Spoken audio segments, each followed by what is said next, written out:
Планета Земля. Миллионы лет ее... Planet Earth, for millions of years, it was managed by the elements. Earth, air, water changed landscape, and they changed with the eras. Nature provided life to everything that is alive on Earth, including mankind. But at the beginning of the 21st century, mankind brought the planet to the brink of an abyss. Life emerged from water, which is thoroughly lacking. To avoid wars for this precious resource, to make access equitable is our objective. Right now the world is afire with injustice. The old world order is bursting at the seams, but it cannot go on. The paradigm for the new world order and the future economy should be based upon opportunities for everyone. The global consumption system has landed us in the worst sense of the word. Our souls have been brought hollow and we forgot about why we live. And only looking into the abyss, many were gripped by true fear. But there is still a chance to save the world. As the humanity requires compromises, the world can no longer be divided into coalitions, into them and us.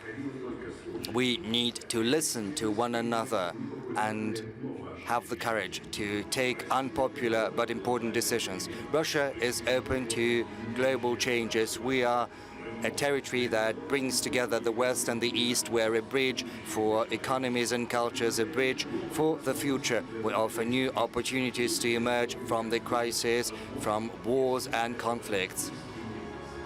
We can do that if we really want it.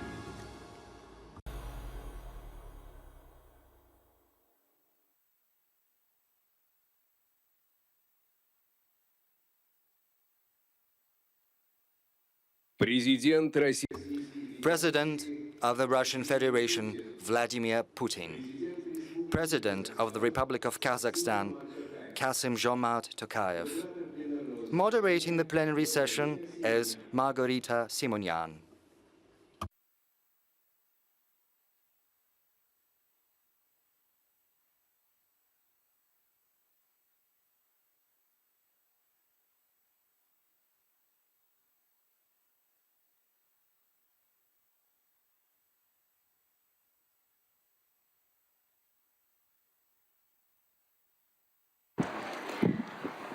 Добрый день. Good afternoon. Very soon it's going to be evening. You know, there were some technical difficulties, but they were swiftly resolved. I would like to thank those who helped in resolving those issues. I would like to thank the audience. I would like to thank our leader, Vladimir Putin.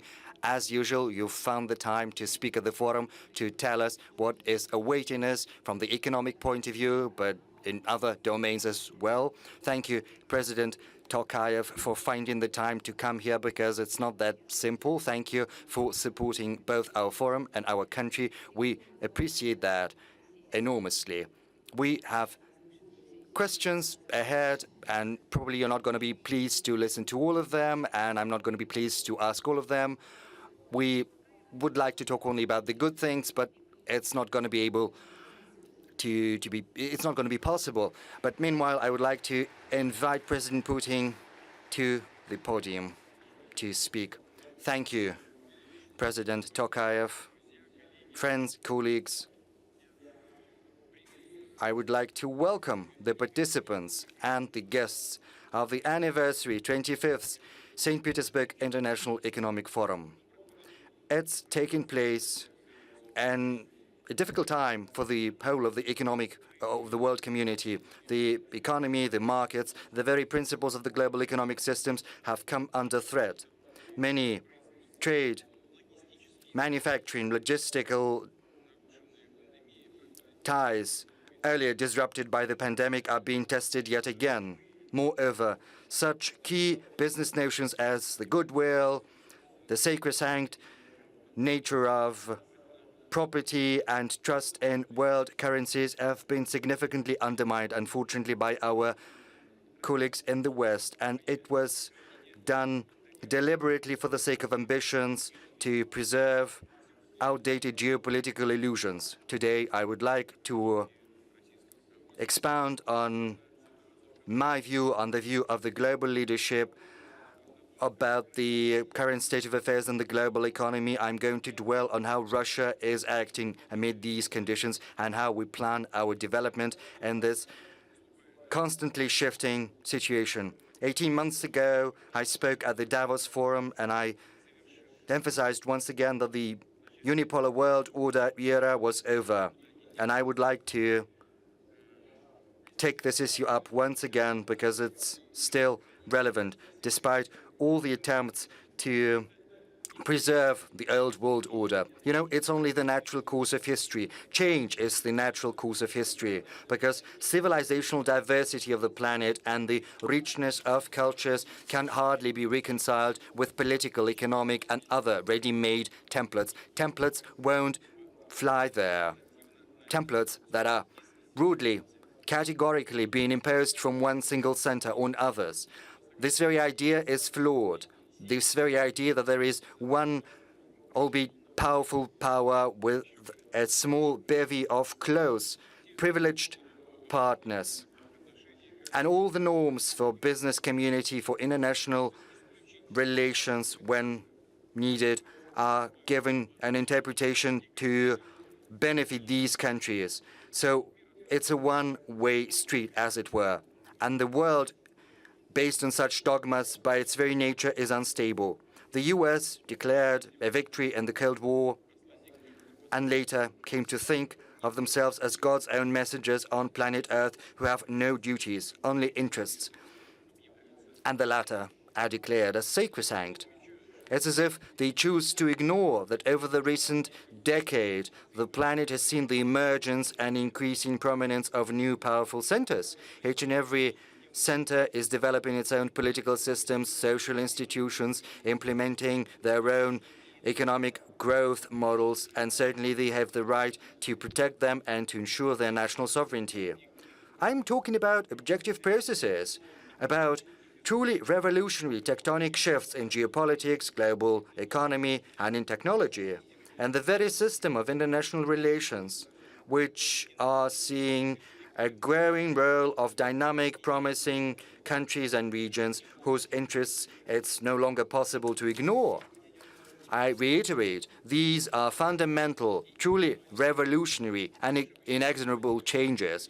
It would be a mistake to think that during these tumultuous changes you can simply sit it out, biding your time, that everything is going to get back to its circuits, that everything is going to be as it was. It won't.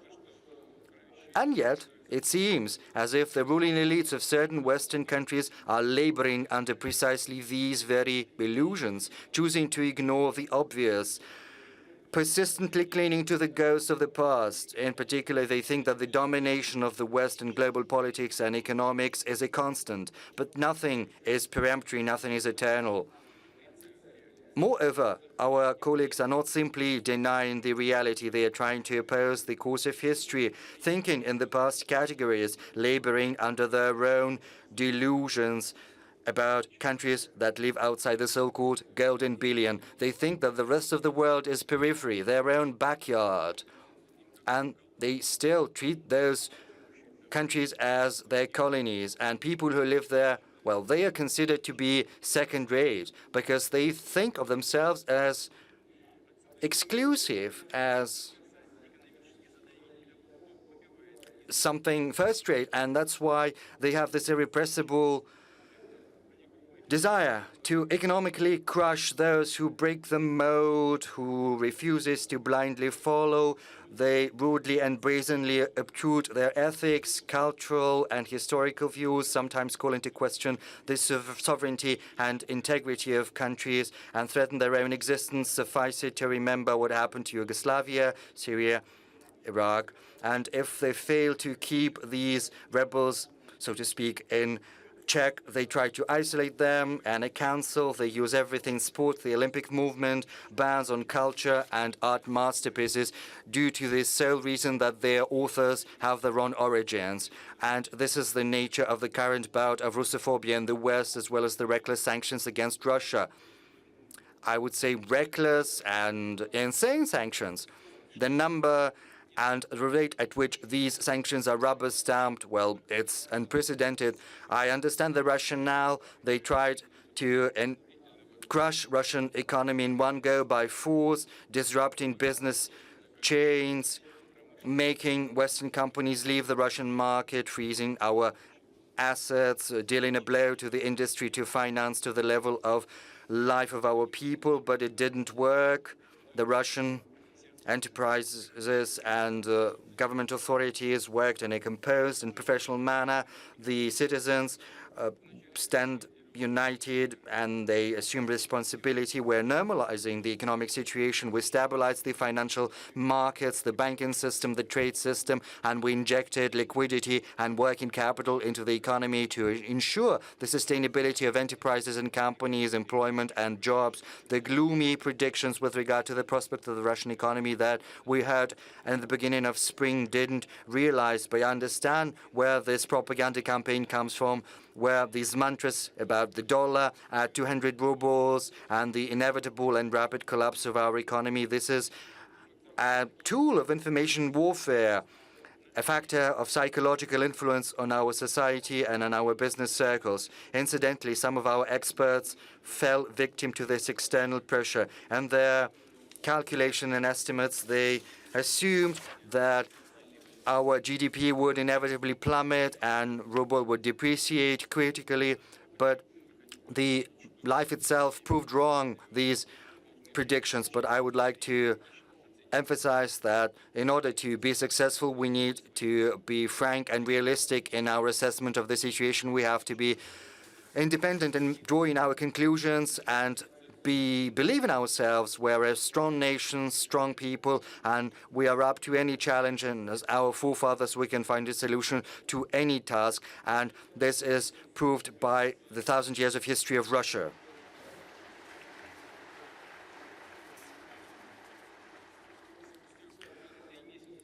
Three months after the full-blown package of sanctions, we suppressed the inflation surge. It peaked at 17.8%. Right now, it's gone down to 16.7% and it continues to decrease. The economic dynamics has been stabilized. The public finance is stable. I'm going to draw a parallel with other regions later. Yes, of course, it's too much. 16.7% of inflation is a big number, and we will have to address that, and I'm confident that we will be successful. Over the first 5 months this year, the federal budget has a surplus of 1.5 trillion rubles, whereas the consolidated budget has a surplus of 3.3 trillion rubles. Incidentally, in May alone, the surplus of the federal budget stood at 500 billion rubles, which is 4 times what we saw last year in May. Right now, we need to boost production, boost the supply in the domestic market, and based on the growth of supply, we have to rebuild and demand and banking lending. I said that we've taken measures to top up the working capital of capitals. Almost in all areas, business has the right to get deferrals and insurance payments over the second quarter this year. Manufacturing capacities have greater opportunities. They can resort to this deferral in the third quarter too. Basically, it is an interest-free loan from the government. Later on, they won't have to pay these insurance payments in one go. They will be able to do that in regular installments for the 12 months starting from June next year. Starting from May, we brought down the concessional mortgage loan rate. Right now, it stands at 9%. The very concessional mortgage program has been extended until the end of the year. I said this measure seeks to help citizens to address their housing issues and to support the construction industry and related industries, and they employ millions of people. After a drastic surge in spring, interest rates in the Russian economy are steadily going down. The central bank has brought down the key rate, and that is why I believe that we can once again bring down the concessional mortgage rate down to 7% this time. But I would like to say that this program will be in force until the end of this year. There's been no changes there. So if our citizens would like to use this program, they have to do that until the end of this year. The maximum limits are the same, 12 million for Moscow and St. Petersburg and 6 million for the rest of the regions of Russia. I would like to add that in general, we need to increase the availability of long-term financial resources and loans for our economy. Very soon, we will have to shift from budget stimulus to market-based banking lending instruments. And this process needs our support. There's no doubt about that. In order to boost the opportunities of the project funding fabric of VEB, we are going to allocate 120 billion rubles from the National Wealth Fund. This will allow additional lending to relevant initiatives and projects to the tune of around 500 billion rubles. Distinguished colleagues, as I mentioned previously, the economic blitzkrieg from Russia was doomed from the very outset. Incidentally, as is well known, and as we know from practice of recent years, sanctions are a double-edged sword. They can deal comparable, if not greater, damage to the authors and developers of these ideas. And I'm not just talking about short-term fallout. We know from leaders of European countries, from informal talks, they are discreetly discussing alarming prospects. They believe that sanctions can be applied not just from Russia, but from any country that falls out of favor. Sooner or later, they can be used against the very members of the EU and European companies. So far, it has not come to this, but the European economies have already dealt a serious blow to their own economies, and they did it themselves. We see an aggravation of social and economic issues in Europe and in the US. We see increases in the prices of goods, food, electricity, as well as car fuel. The standards of living of Europeans are going down. Their enterprises are losing competitiveness. Experts estimate that the direct estimatable losses of the EU from the sanctions fever over this year can be superior to $500 billion. This is the price of these decisions, divorced from reality and taken in contravention of common sense. These losses are going to be incurred by the population and companies of the EU. Inflation in certain countries is already superior to 20%. I've mentioned our inflation rate. But the EU countries are not pursuing any special military operations, whereas inflation over there has grown up to 20%. It's the highest record over the last 4 decades. So far, inflation in Russia is still in 2-digit numbers, but we've already indexed social benefits and pensions, brought up the minimum wages as well as the subsistence level, thereby protecting the lowest income citizens. Whereas high interest rates have allowed us to preserve the savings in Russian banks. Yes, business understands that high interest rate can suppress the economy. But for citizens, mostly, it's an advantage. And a lot of money has been brought back to the banks at a high interest rate. And this is the main difference from the European countries, where inflation results in loss of real income. It eats away at their savings, and the current crisis become a burden for low-income citizens. The costs of European companies are going up, and this will have long-term consequences. They lose the Russian market, they will lose global competitiveness, and there's going to be a systemic slowdown in growth rates in the European economy for many years to come. This only exacerbates the profound issues within Western societies. We have problems of our own, that's true.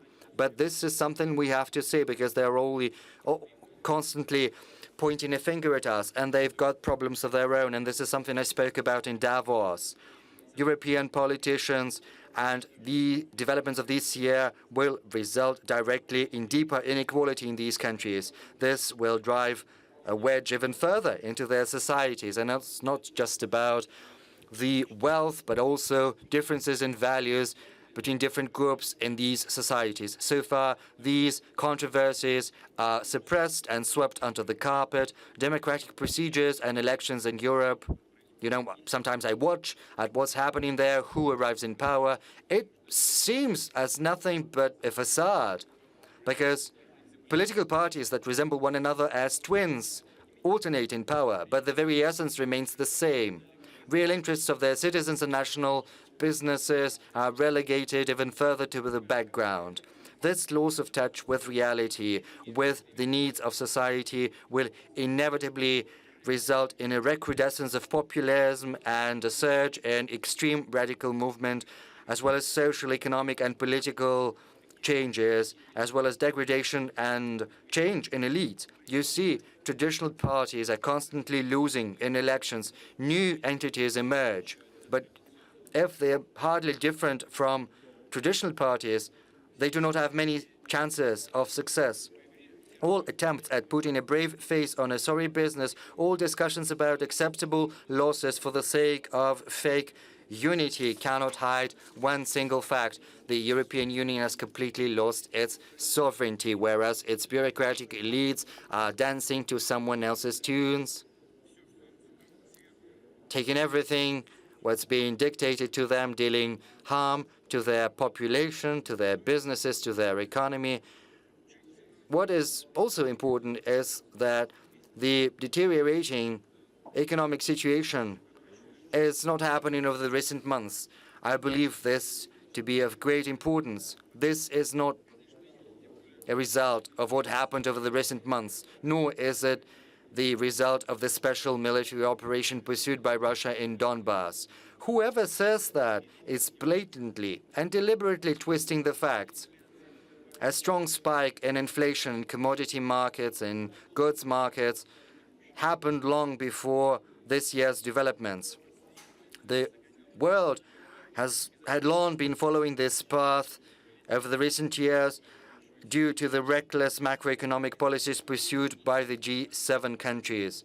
I refer in particular to unbridled emission and accumulation of unsecured debts. And these processes have only accelerated once the pandemic of COVID-19 started back in 2020. Back then, on a global level, we saw a drastic shrinking in supply and demand for services and goods. So what does our special military operation in Donbass have to do with that? There's no relation whatsoever. So without being able to devise or without wishing to devise other recipes to overcome these challenges, the Western economies decided to resort to the crude method of the printing press, printing money. Money supply over the last 2 years increased by 38% to the tune of 5.9 trillion US dollars. As for the sake of comparison, just a handful of countries across the world can boast a bigger GDP, whereas the money supply in the Eurozone has also drastically increased by around 20%, that is, by around 2.5 trillion euros. Recently,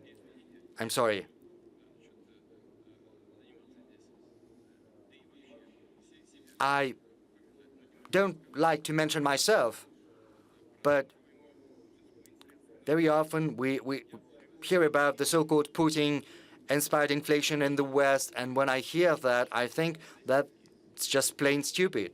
It comes from people who don't know how to read and write. People who know how to read understand what is really happening. Our actions to liberate Donbass have nothing to do with that. Right now, there are problems in energy, and this is due to the systemic mistakes in the economic politics of the current U.S. administration and European politicians. This is the only reason for that inflation. A couple of words about our operation. Maybe it had some impact, but still the root cause is inflation. And this is a golden opportunity for them because they can pin the blame on Russia for all of their failures. But anyone who studied at school understands where the situation comes from. They printed a whole load of money. And where did this money go into? Obviously, in particular, this money was used to procure goods and services outside Western countries. That's where this money went into. They started to clean out global markets without a single thought for the interests of other countries, let alone poorest countries. They were left with nothing but crumbs, coming at astronomical prices to boot. In late 2019, U.S. import stood at around $250 billion per month, whereas by now it has increased to $350 billion. Incidentally, the growth rate is around 40%. As a ratio, this is fully commensurate with this unsecured injection of money supply that has happened over the recent years. They printed new money, used this money to buy goods and services. I would also like to add the following.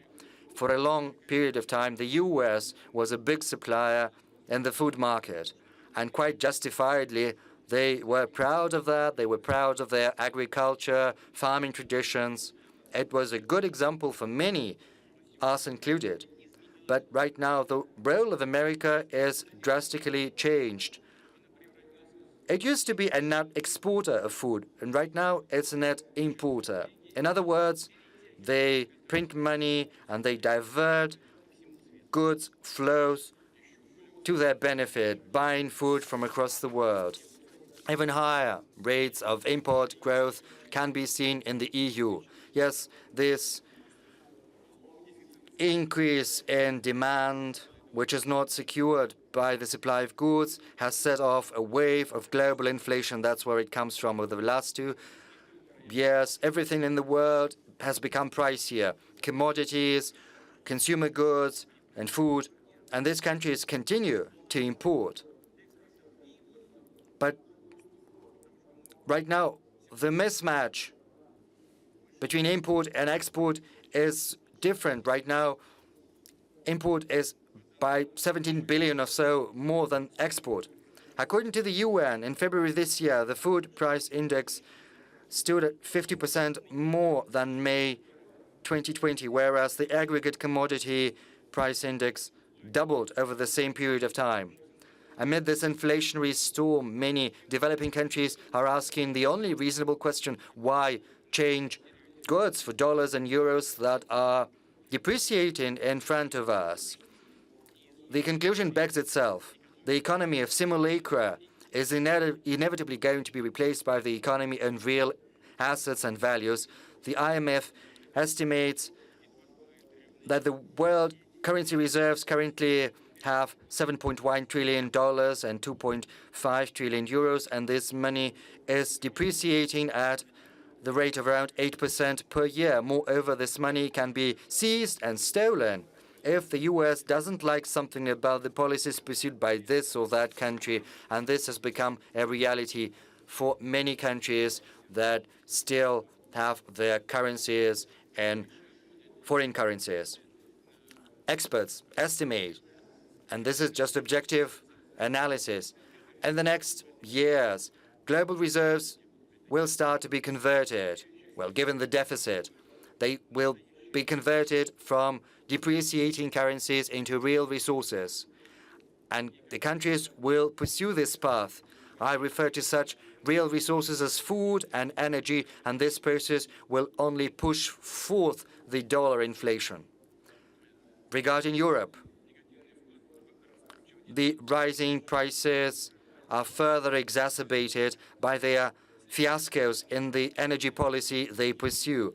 They were blindly counting on renewables and spot supplies of natural gas, which resulted in a drastic increase in the price of energy. We've been seeing that starting from the third quarter last year. And I reiterate, it happened long before the beginning of our military operation in Donbass. We have nothing to do with that. they did it themselves. The prices were soaring, and they're trying to pin it on someone else. And these failures resulted in the bigger prices for many goods and services, and also lower output of fertilizers, especially nitrogen fertilizers, from mid-2021 to February this year. The global fertilizer prices have grown by more than 70%. Unfortunately, we see no signs that these price trends are going to be reversed anytime soon. Quite the contrary, this situation is exacerbated by the blockage of the work of our enterprises and fertilizer producers in Belarus and in Russia. And it's easy to calculate how it's going to play out, because shortages of fertilizers will result in lower crops.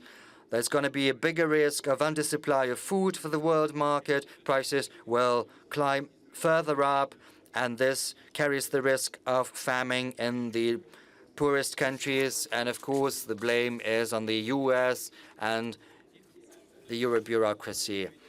And this problem did not emerge today. And regardless of what certain demagogues are saying, Russia's certainly not to blame, even though they are trying to pin the blame on us, on everything that's happening in the world economy. Yes, it would be flattering to us to hear that we are all-powerful, that we've driven inflation rates in the US and in the West and Europe sky high. Yes, it might be flattering to us to feel this might and power, but it's simply not the reality. This situation has been forming over many years, spurred on by short-sighted actions of those who like to address their own issues at someone else's expenses, by those who still rely on financial emission to redivert goods flows to their advantage, thereby exacerbating the deficits and humanitarian catastrophes in certain regions of the world. Basically, this is this very same colonial policy. This is the new edition. It's far more sophisticated. You won't be able to understand what's happening at first sight. Right now, the most important task for us is to boost the supplies of food to the global market, satisfying the needs of countries that are needed most direly. Russia is satisfying its own domestic needs, but it is still capable of significantly increasing the exports of food and fertilizers. Next season, our grain exports can rise to 50 million tons. We'll prioritize supplies to those countries that need food most, where there are risks that the number of starving people will increase. I refer in particular to the African countries and to the Middle East.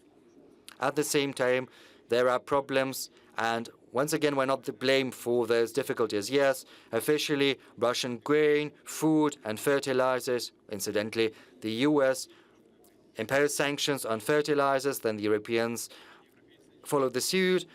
Then the US simply canceled these sanctions, but the Europeans didn't, because, you know, their bureaucracy is working like the millstone at a mill of the 17th century. They understand that that's silly, but they cannot backtrack due to bureaucratic concerns.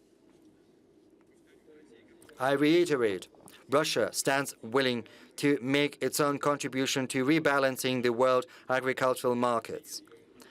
And we take note that our colleagues from the UN are open to engage in a dialogue on this issue because they understand the acuteness of the global food problem.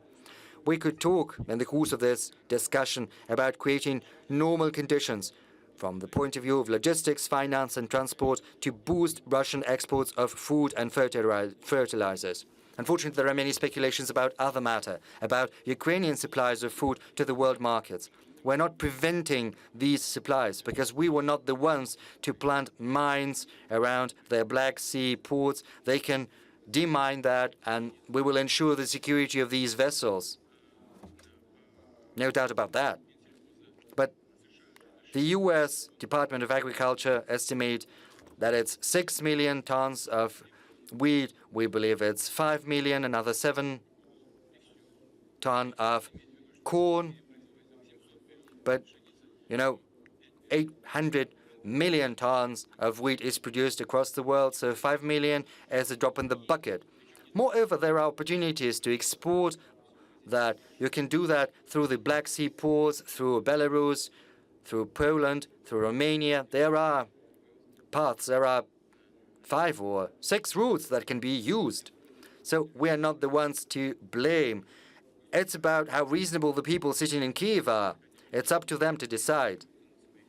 And they shouldn't listen to their foreign masters from the other side of the ocean. But there is another threat that it's going to be exacerbated. Colleagues, the world right now is undergoing fundamental shifts. International institutions are breaking down or malfunctioning. Security guarantees are losing value. The West has categorically refused to implement responsibilities it had assumed in the past. And it was simply impossible. And the current conditions amid the rising risks and threats, Russia's decision to start the special military operation was forced and absolutely necessary, if very difficult. This is a decision which is our sovereign right because it's based on the UN Charter, which says that we have the right to protect our security. This decision seeks to protect citizens of the Donbas republics who for 8 years have been suffering from genocide carried out by the Kiev regime and neo-Nazis under full protection from the West. The West is trying to project its military power of Ukraine, pumping Ukraine full with arms, weapons, and military advisors, and they continue to do so. And as for economic development and the welfare of people who live there, they don't give two hoots about that. But they spare no money on creating a NATO springboard in the West against Russia or on fueling aggression, hatred, and Russophobia. Right now, our soldiers and officers and the militiamen from Donbas are fighting on their land, protecting Russia's right to free and safe development as a multinational country that determines its future on its own, based on its history, culture, and traditions. We reject any attempts at imposing on us fake values of dehumanization and moral depravity. All goals of the special military operation will be accomplished,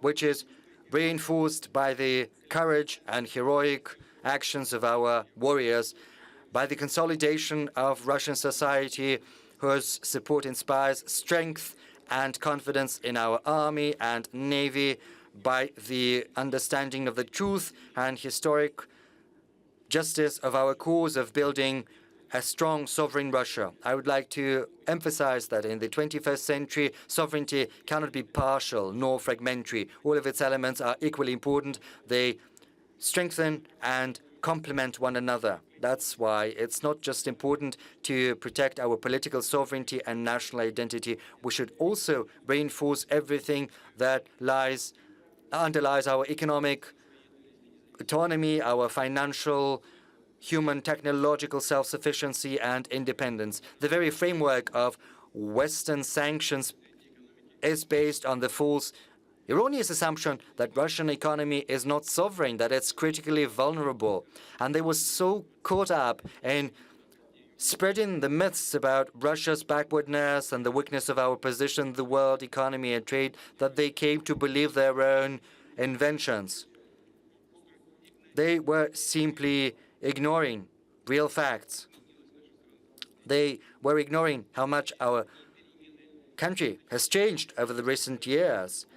And these changes were brought about by our careful planning, aimed at building a sustainable macroeconomic environment to ensure food security, implement import substitution, build our own payment system, and so on and so forth. Yes, sanctions and restrictions have put a great number of tasks in front of us. Some enterprises are suffering due to shortages of spare parts. Some technological solutions are no longer available to our companies. Logistics has been disrupted. On the other hand, this is opening up new opportunities to us. It's often said, but it's the truth. This is an incentive to build an economy which can boast true, genuine, technological, manufacturing, human, scientific sovereignty. This comprehensive task cannot be accomplished in one go. We have to work on a systemic basis, oriented into the future, and this is the path Russia has chosen, pursuing long-term plans for the development of economic industries, reinforcing our social security, and the current tests can make some corrections and amendments to these plans, but the strategic direction is going to be the same. I would like to dwell today on the key principles that are going to underlie our country and our economy. The first principle is openness. Truly sovereign countries are always willing to engage in equal partnership and to make a contribution of their own to global development, whereas those who are weak and vulnerable are usually involved in searching for enemies and imposing xenophobia, or they completely lose their identity and autonomy, blindly following in the wake of their sovereign. Russia, even though our Western friends want us to do that desperately, is never going to choose the path of self-isolation altogether. On the contrary, we are going to expand our engagement with everyone who is interested, and there are many who want that. I'm not going to name them, but this is the overwhelming number of people on Earth. I'm not going to name all these countries who want to work with us. Everyone knows them. I'm not going to make a revelation if I say that everyone who wants to work with Russia comes under brazen pressure from the U.S. Sometimes it comes down to direct threats. But this blackmail is of little import. If we're talking about countries that are headed by true leaders who make a very clear distinction between national interests and interests of other players. And Russia is going to build economic cooperation with these countries, promoting new projects, and we are certainly going to work with Western companies who, despite the unprecedented arm twisting, continue to retain successful presence in the Russian market. International cooperation will develop on the solid and predictable foundation of building a convenient and independent payment infrastructure in national currencies, and to help our companies with logistics and cooperation, we develop transport corridors, increasing the throughput capacity of railroads, the transshipment capacity of ports in the Arctic, in the West and the South, in particular in the Azov and the Black Sea and Caspian basins. They are going to be the most important part of the North-South corridors that is going to create a sustainable channel of communications with the Middle East and South Asia. We hope that the flow of cargo will begin to grow steadily very soon over these corridors. But it's not just international trade that's important. Russia wants and is willing to develop scientific, technological, cultural, humanitarian, and sport-based cooperation based on the principle of equality and mutual respect. And we will aspire to responsible leadership in all of these domains. The second principle for our long-term development is reliance on entrepreneurial initiative. Each and every private initiative that seeks to benefit Russia should get maximum support.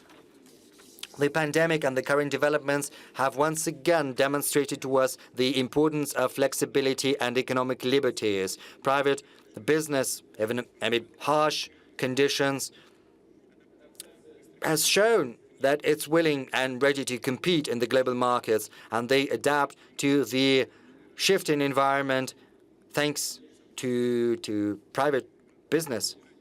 We will continue to alleviate administrative pressure. From 2016 to 2018, we had a moratorium on scheduled inspections of small enterprises. It was later extended until the end of 2022. In 2020, this moratorium was expanded to cover mid-size enterprises. And moreover, the number of surprise inspections was brought down fourfold. We made a step further. In March this year, we've decided to forego planned and scheduled inspections of all entrepreneurs, regardless of the size of their business, with one condition: their activity should not be tied to a high risk of dealing damage and harm to citizens and the environment. And the number of scheduled inspections as compared to last year has decreased 6 times. Why am I talking about that in such detail? Because since the moratorium was introduced, the number of breaches by entrepreneurs, rather than go up, went down. It testifies to the maturity and responsibility of the Russian business. Rather than being compelled to comply with norms and requirements, it should be incentivized to do so. And that means that we can make another radical step. On a permanent basis, we can forego most inspections for the whole of Russian business if its activities are not carrying a high risk of dealing damage.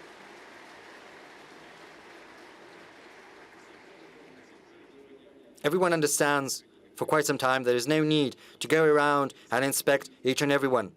We need a risk-oriented approach, and I request the government to set the concrete parameters for such a reform in the coming months.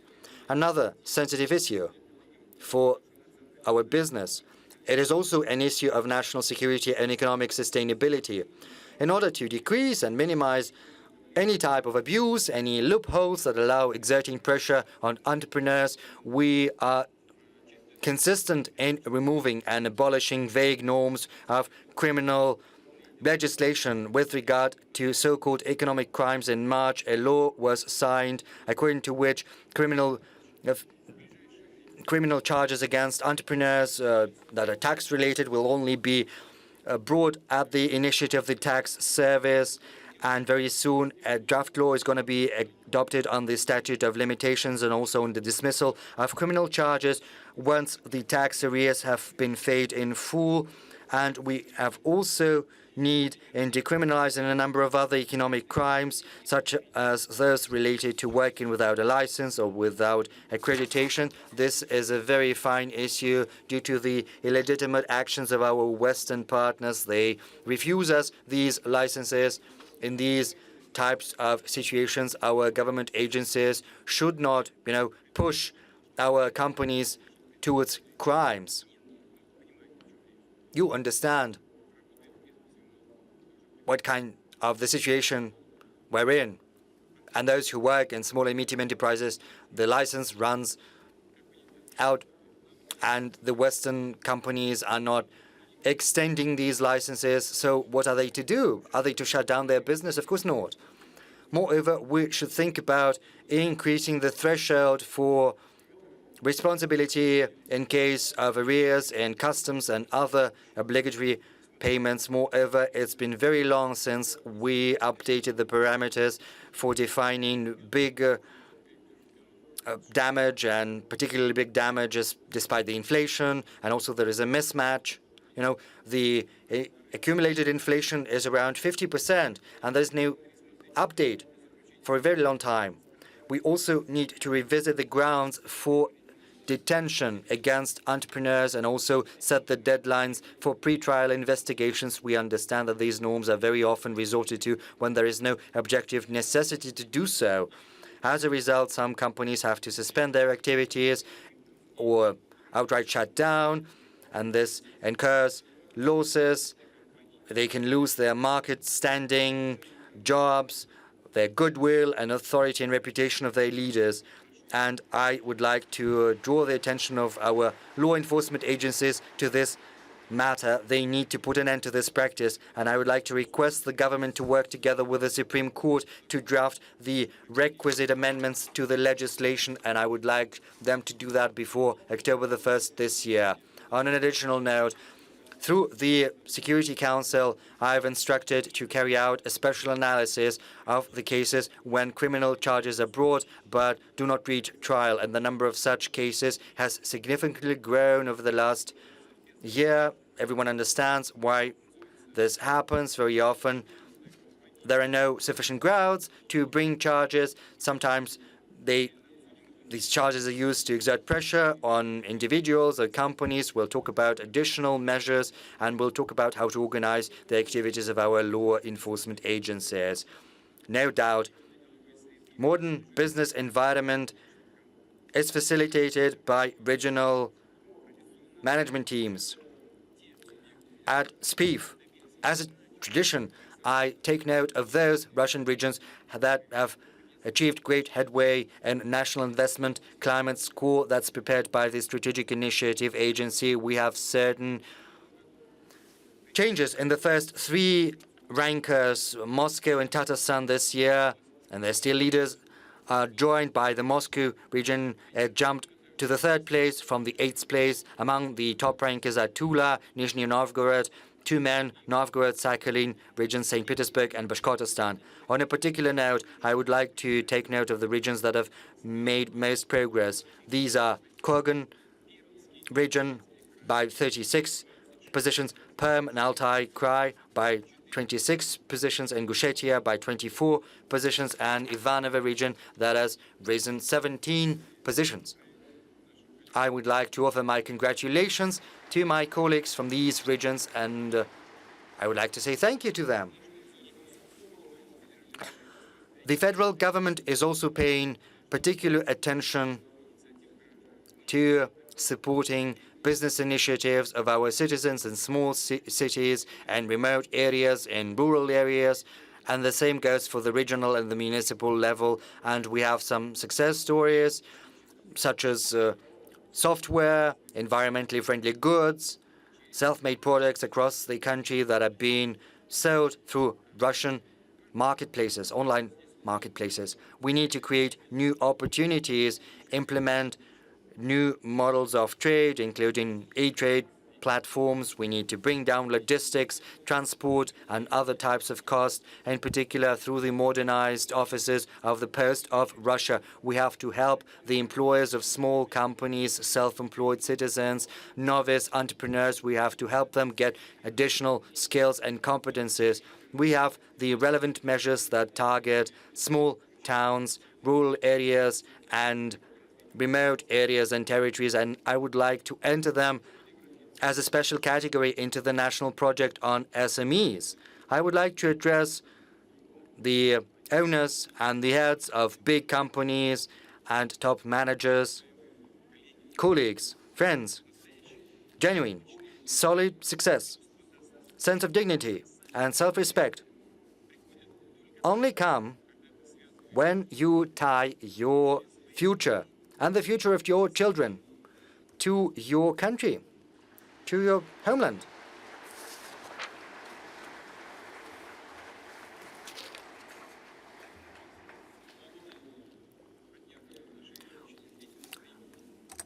We've known each other for many years, and I know the sentiments of many companies, heads, and owners, and it's from you that I've heard on many occasions that business is more than just making money. It's about improving the lives around you. It's about contributing to the development of your cities, your regions, your countries, and serving your people and society.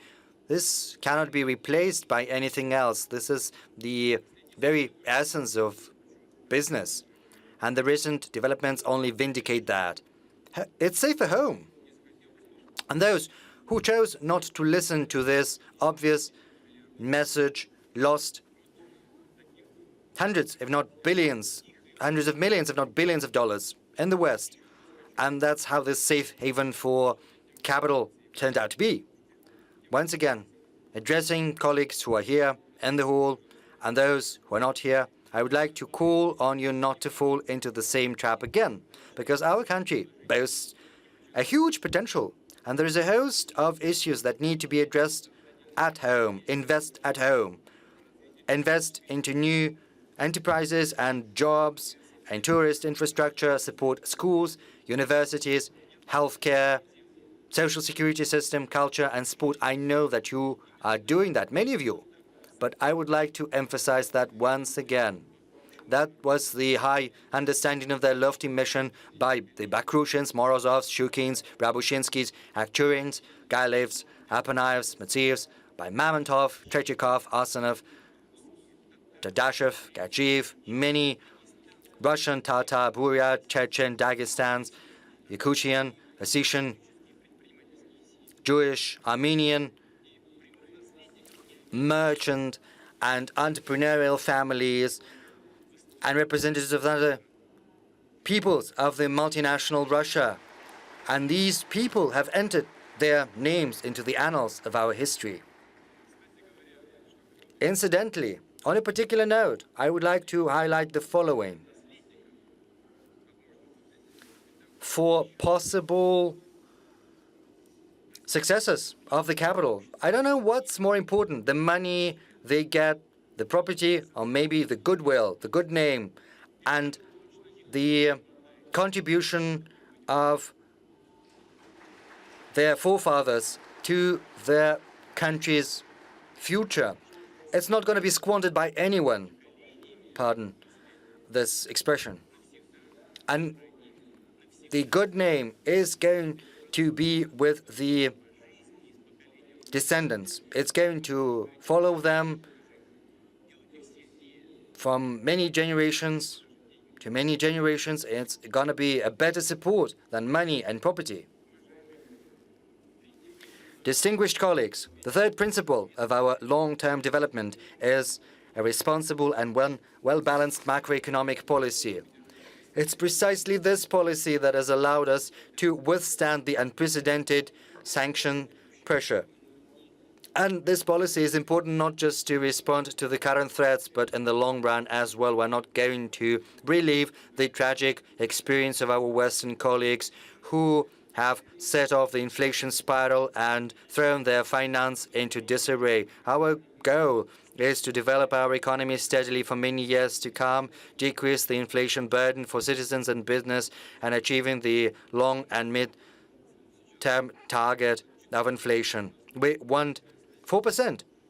I started with the inflation figures, but the goal is the same. It's 4%. I've already instructed the government to draft proposals on the new fiscal rules that seeks to ensure the predictability of our fiscal policy and to create the most favorable environment to use the external economic conditions to our advantage. We need that to reinforce the foundation of our economic growth, to address infrastructure and technology-related tasks which serve as the basis for the welfare of our citizens. Yes, some companies are committing suicide. You know, we see that some companies have this suicidal sentiment. And it would be senseless to serialize the money supply with their help. But the main principle is to spend how much you earn. And this principle is peremptory. It's always there. The fourth principle is social justice.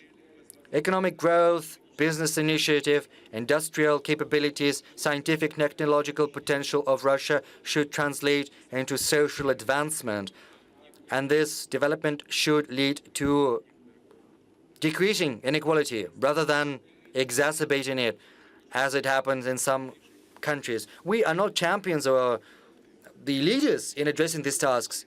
The issue still stands, but still, decreasing poverty and inequality comes through greater demand on domestic produce, through increasing the potential of our regions, through creating new jobs where they're most needed. This is the determining condition for further economic development. The positive dynamics and real wages of our citizens and lower poverty level, these are the main fruits that testify to the efficiency of our government.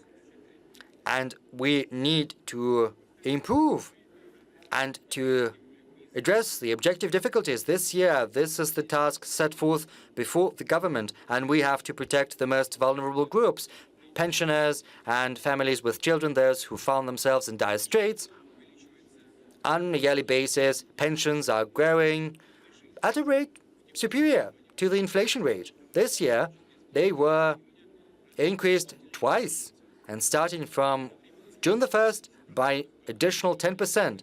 Together with pensions, by 10%, we've increased the minimum wages as well as the subsistence level to which many other social benefits and payments are tied, and they will have to increase accordingly, which is going to directly affect, for the better, the income of around 15 million people.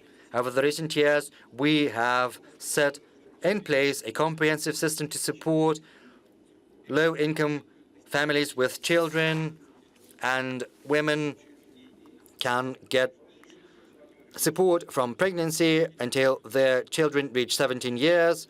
The welfare of people and their well-being is an important factor of demographic development, given the negative demographic waves that are overlapping. In April this year, fewer than 100,000 children were born. That's by 13% less than in April 2020. And I would like to ask the chairman of the Russian government to personally oversee the development of additional measures to support families with children. They need to be comprehensive and commensurate with the magnitude of these demographic challenges we are up against. The future of Russia lies with families with 2, 3, and more children. So it's not just about direct financial support. We need to target and tie to the needs of these families with children everything: the healthcare system, education system, and the rest that affects our quality of life. And this is precisely the goal pursued by the National Social Initiative, implemented by regional teams and the Agency for Strategic Initiative. Together, this autumn, we are going to take stock of the standards of living, to get the best practices and spread them. The fifth principle is the accelerated development of our infrastructure. We've already increased direct budget expenditure on reinforcing our transport network. And starting next year, we are going to build the main roads at the federal and regional level. Within 5 years, no less than 85% of these roads should be rebuilt to comply with standards. We are actively employing such a new tool as infrastructure budget loans provided for 15 years at 3% rate, and the demand is running far higher than initially anticipated. Our regions can boast carefully thought through promising projects which we cannot delay. We'll think what we can do. Last night we had a lengthy discussion about that, and we think this is a very good instrument. On a particular note, we need to modernize the utilities sector, and there are many problems there. This is a chronically underfunded sector to the tune of 4.5 trillion rubles. 40% of networks have to be changed, hence low efficiency, big losses, and no less than 3% of networks go into obsolescence, become dilapidated on a yearly basis, and just 2% are changed. And this situation is getting worse year in, year out. That's why we need to consolidate resources and launch a comprehensive program to modernize the utility sector. It should be synchronized with our plans for infrastructural development and overhaul of housing. We need to cardinally improve the situation, and we need to steadily bring down the share of dilapidated and obsolete networks. We should also address the issue of substandard living, and we'll talk about that in detail with governors during the session of the Bureau of the State Council next week. I also suggest that we boost the resources to create a favorable urban environment in small towns and historical settlements. It's a good program, and we believe we need to allocate additional 10 billion rubles on a yearly basis in 2023-2024 to these ends. Additional money is going to be allocated to develop the Russian Far East. I would like to request the government to allocate special limits and set special conditions for these, and under the infrastructure budget loans program and the modernization of the utilities program, our special priority is the comprehensive development of rural territories, because people who live in rural areas feed the country and they need comfortable, decent living conditions. So, I request the government in this regard to allocate additional funds for the relevant state and government program. The financial source for that can come from export fees levied on the sales of agricultural goods. It's a constant source. Yes, it can be volatile, but it's going to be on a permanent basis. So Separately, I suggest we should expand the programs for rebuilding and modernizing rural housing and cultural houses and regional theaters and museums, allocating 6 billion rubles for these ends in 2023-2024. Of particular importance, as I said, well, I'm going to give you a very good example. I gave medals to heroes of labor. One of them was Mr. Mikhailov from Yakutia. During the closed-door meetings, he asked to help with building a culture center at his settlement and will help him. But people at all levels say that this is a relevant matter. Let me digress a little bit. I think it's perfectly acceptable here because the holiday season is starting in Russia. Year in, year out, an increasing number of tourists are trying to reach the marvelous natural spots across our country in national parks and natural reserves. Our estimates say that this year the tourist flow is going to be more than 12 million people. And it's very important that government agencies, businesses, and tourists know what's acceptable, what's not, where tourist facilities can be built, and where it's categorically forbidden because it creates risks for fragile, unique ecosystems. The State Duma is currently considering a draft law which is aimed at regulating the organization of tourism in specially protected territories. We need to create a civilized foundation for such activities. And in this regard, I would like to say that all decisions taken in this domain have to be carefully thought through. They have to be considered very cautiously. On a particular note, I would like to say how important it is to preserve and protect Lake Baikal. And this is precisely the objective of our unique comprehensive development project for the city of Baikals. It should be the example of rational, environmentally friendly economic activity we need, not just to liquidate and neutralize the accumulated damage done by the Baikal paper and pulp factory. We need to elevate the city to a new level of life. It should be the flame bearer of Russian environmental tourism. This project should be based on cutting-edge technologies and environmentally friendly energy sources. We will use clean technologies and environmentally modernize our enterprises, decrease the atmospheric pollution. We need to create circular economy projects, green projects, preserve the climate. And this is something I spoke about at this forum last year.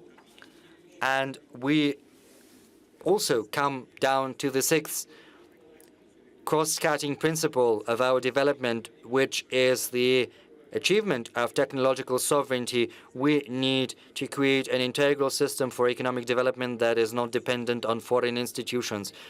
We have to build all spheres of life on a new level of technological quality, and we should not be just barely users. We have to have technological keys to building goods and services of new generations. Over the recent years, we've been paying a great deal of attention to import substitutions, and we've made some great headway in agriculture, in defense, and medicine, and in many other things. We've got many discussions on that. But import substitution is no silver bullet. It's no universal solution.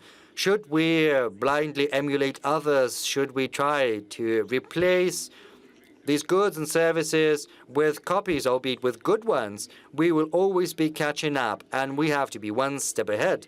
We have to create our own competitive technologies, goods, and services which can set the new world standards. In this regard, I would like to remind you that Sergei Korolev chose not to blindly copy and partially improve on the trophy rockets.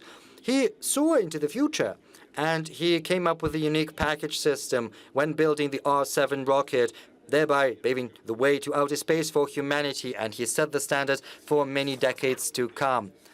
And that was the principle of the founders of many Soviet scientific programs who looked ahead. And based on this groundwork, our researchers are treading and striding forth. Thanks to them, Russia boasts hypersonic weapons, and that's unprecedented. No other countries have that. Rosatom still is retaining the leading edge in nuclear-powered technologies and icebreakers. We have cutting-edge solutions in AI and big data, the best in the world. This technological development is the cross-cutting dimension which is going to determine the future of not just these next 10 years, but also the 21st century. And it's in detail that we're going to talk about this techno-economics at the next session of the Soviet on Strategic Development. And of course, we need new managerial solutions to develop engineering, education, the transfer of scientific achievements. They have to translate into real economy. They have to be provided with financial resources. And we'll talk about the cross-cutting foundational technologies as well as about the digital transformation of whole sectors. Of course, we cannot produce everything. It's impossible, and we do not need that. But we need to have the critically important technologies. So should we require it, we should be able to set up our own production of any goods or services on our own basis within a very short time frame. And this is what we did with the coronavirus vaccine, and right now we've done that for many other products and services. To cite an example, once the responsible partners of Kamaz left the Russian market, this niche was occupied by Russian producers, and it's not just about the spare parts. There are also very good prospects for line haul, transport, and heavy trucks. I would also like to take note of the MIA payment system, which successfully replaced Visa and MasterCard in the domestic market. It's currently steadily increasing its geographic scope, achieving international recognition. Another example, the St. Petersburg tractor plant, its foreign partner, refused to provide motors and provide technical maintenance. Instead, Yaroslavl and Tokayev motor producers fostered supply chains, and right now in March, April, St. Petersburg tractor plant achieved record highs in production levels. And there are many other positive practices like that, and they're becoming increasingly numerous. I reiterate, Russia boasts human, scientific, and technological foundation to create any products that is particularly relevant, including appliances and construction and industrial and service equipment. Right now, we need to boost capacities to set up production lines within a very short time frame. And of course, we need prepared production capacities and facilities. So I instruct the government by autumn to present the key parameters for new industrial clusters. In this domain, what's important is funding. In these clusters, entrepreneurs should have access to long-term, affordable loans, up to at least 10 years, and at no more than 7% interest rate in rubles. And we've spoken about that with the economic division of the government. Everyone agrees we'll do that. Secondly, taxation. In these clusters, the semi-fixed taxes should be at a low level, including insurance payments. The third avenue to pursue is supporting production at the earliest stages when building the package of orders, providing subsidies to get the products from these enterprises. It's going to be difficult, but I think subsidies will be required. We have to work this through. Fourth, facilitated administrative regime.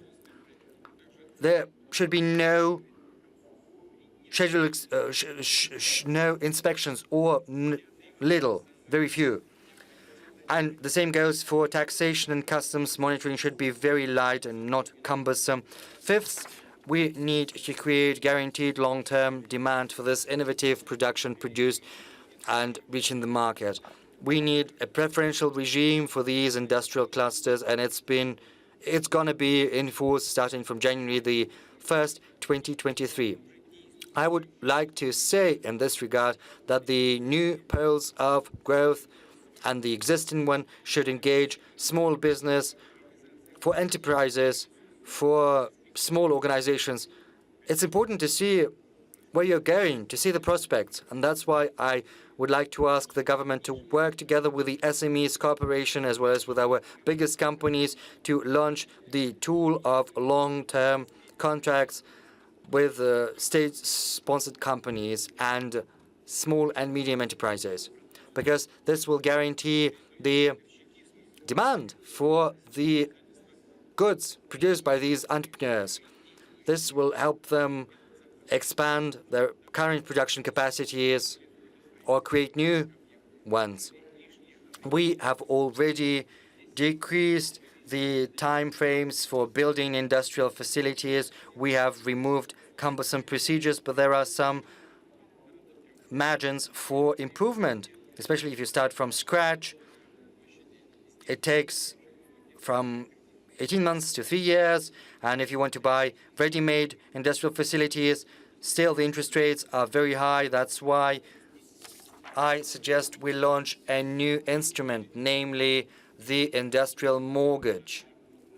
I'm referring to concessional long-term rates, loans at 5% on a yearly basis, and these mortgage loans will be provided to enterprises who would like to buy ready-made industrial facilities for production, and I would like the government not to tarry to hammer out the details with the banking sector so that it takes up as soon as possible in a fully fledged manner.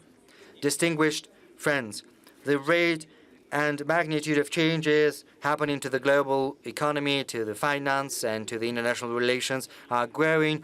Increasingly pronounced is the shift from globalization in favor of a multipolar growth model. The birth of a new world order is an arduous process. We are yet to face many new challenges, risks, and factors which it is impossible to predict as of now. But it's evident that the rules, the very essence of the new world order, will be set by strong sovereign nations. Those who are not following in someone else's footsteps. Only strong nations can make a contribution to the emergence of this new nascent world order. Otherwise, they will be relegated to the status of a disenfranchised colony of someone else. They need to strive forth, listen to the voice of time, change. And for that end, they should demonstrate national will and resoluteness. Russia is entering this era as a powerful sovereign nation. We are certain to use the colossal opportunities that are currently opening up in front of us. We'll get even stronger. Thank you for your attention.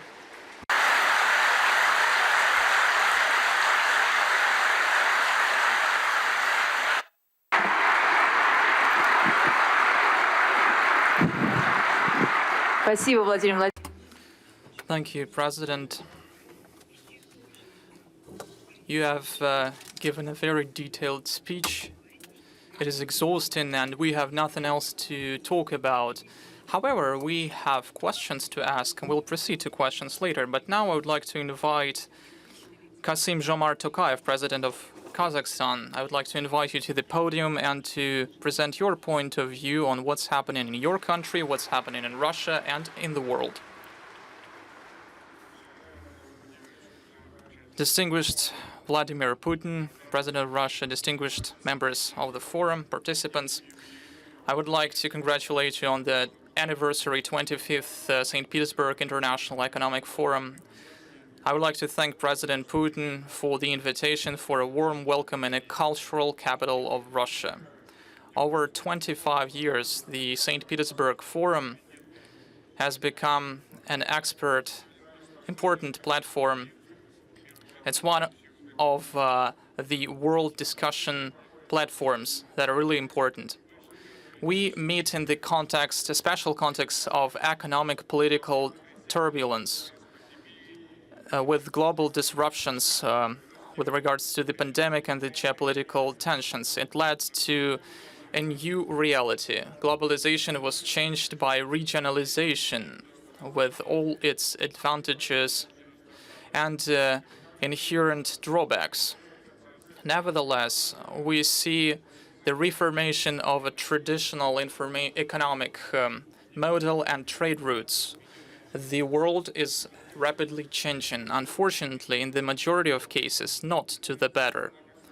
Inflation in many countries breaks down anti-records. We see slowing growth rates of the economy. We see lower resources and investments. The economic growth is restricted by the climate change, increase in migrants flow, and accelerated technological advances. We are paying close attention to these processes. Talking about a new reality, it's important to take into account a rapidly changing world order and the change of well-established contacts between North and South, West and East. It's important for the countries of our region not only to find right answers to those challenges, but to use them to our benefit. In this regard, we are substantively, consistently will tap the potential of the Eurasian Economic Union. We need to bring the Eurasian integration in line with the One Road, One Belt initiative of China. As you know, Kazakhstan is now undergoing massive economic and political reforms aimed at resetting the state governance and to build a new just Kazakhstan. Our efforts are aimed at boosting economic growth, and in order for it to proportionally increase our people's well-being. We are aimed at sustainable development of trade and economic ties to open up new industries and to create conditions for the growth of human capital and to introduce investments. As part of a large-scale modernization of our country, we are building new rules, setting new rules of the game without monopolies and outrageous corruption. Our priority is to support the entrepreneurship, to improve the business climate, in order to protect the rights of investors to the maximum and to improve stability and predictability. We will fully respect our commitments we given to our traditional partners.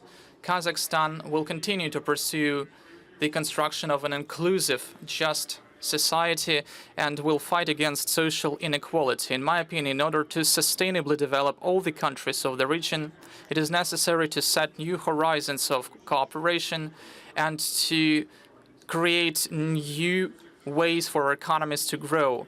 In this regard, it's important to understand that it's crucial to ensure regional and global security. So next, I would like to draw your attention to the following. First, as I have already said, we need to strengthen the potential of the Eurasian Economic Union. This goal remains relevant for us. The aggregated potential of the economies of all the states is over $2 trillion. This is a huge market with a free flow of goods and services, as well as labor force. In any case, that is the ideal picture. Despite geopolitical challenges and pandemic, we continue to strengthen our mutual trade. Our trade reached its maximum over the entire period of the Union and accounted to $73 million, which is 30% more than was recorded last year. As part of the Eurasian Economic Union, the key partner, trade and economic partner for Kazakhstan has always been Russia.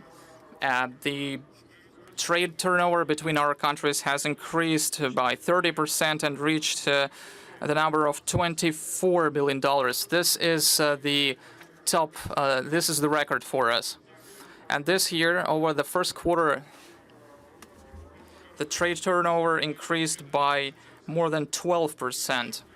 In my opinion, it would be suitable and useful to develop a new trade strategy as part of the Eurasian Economic Union that would take into account a new reality.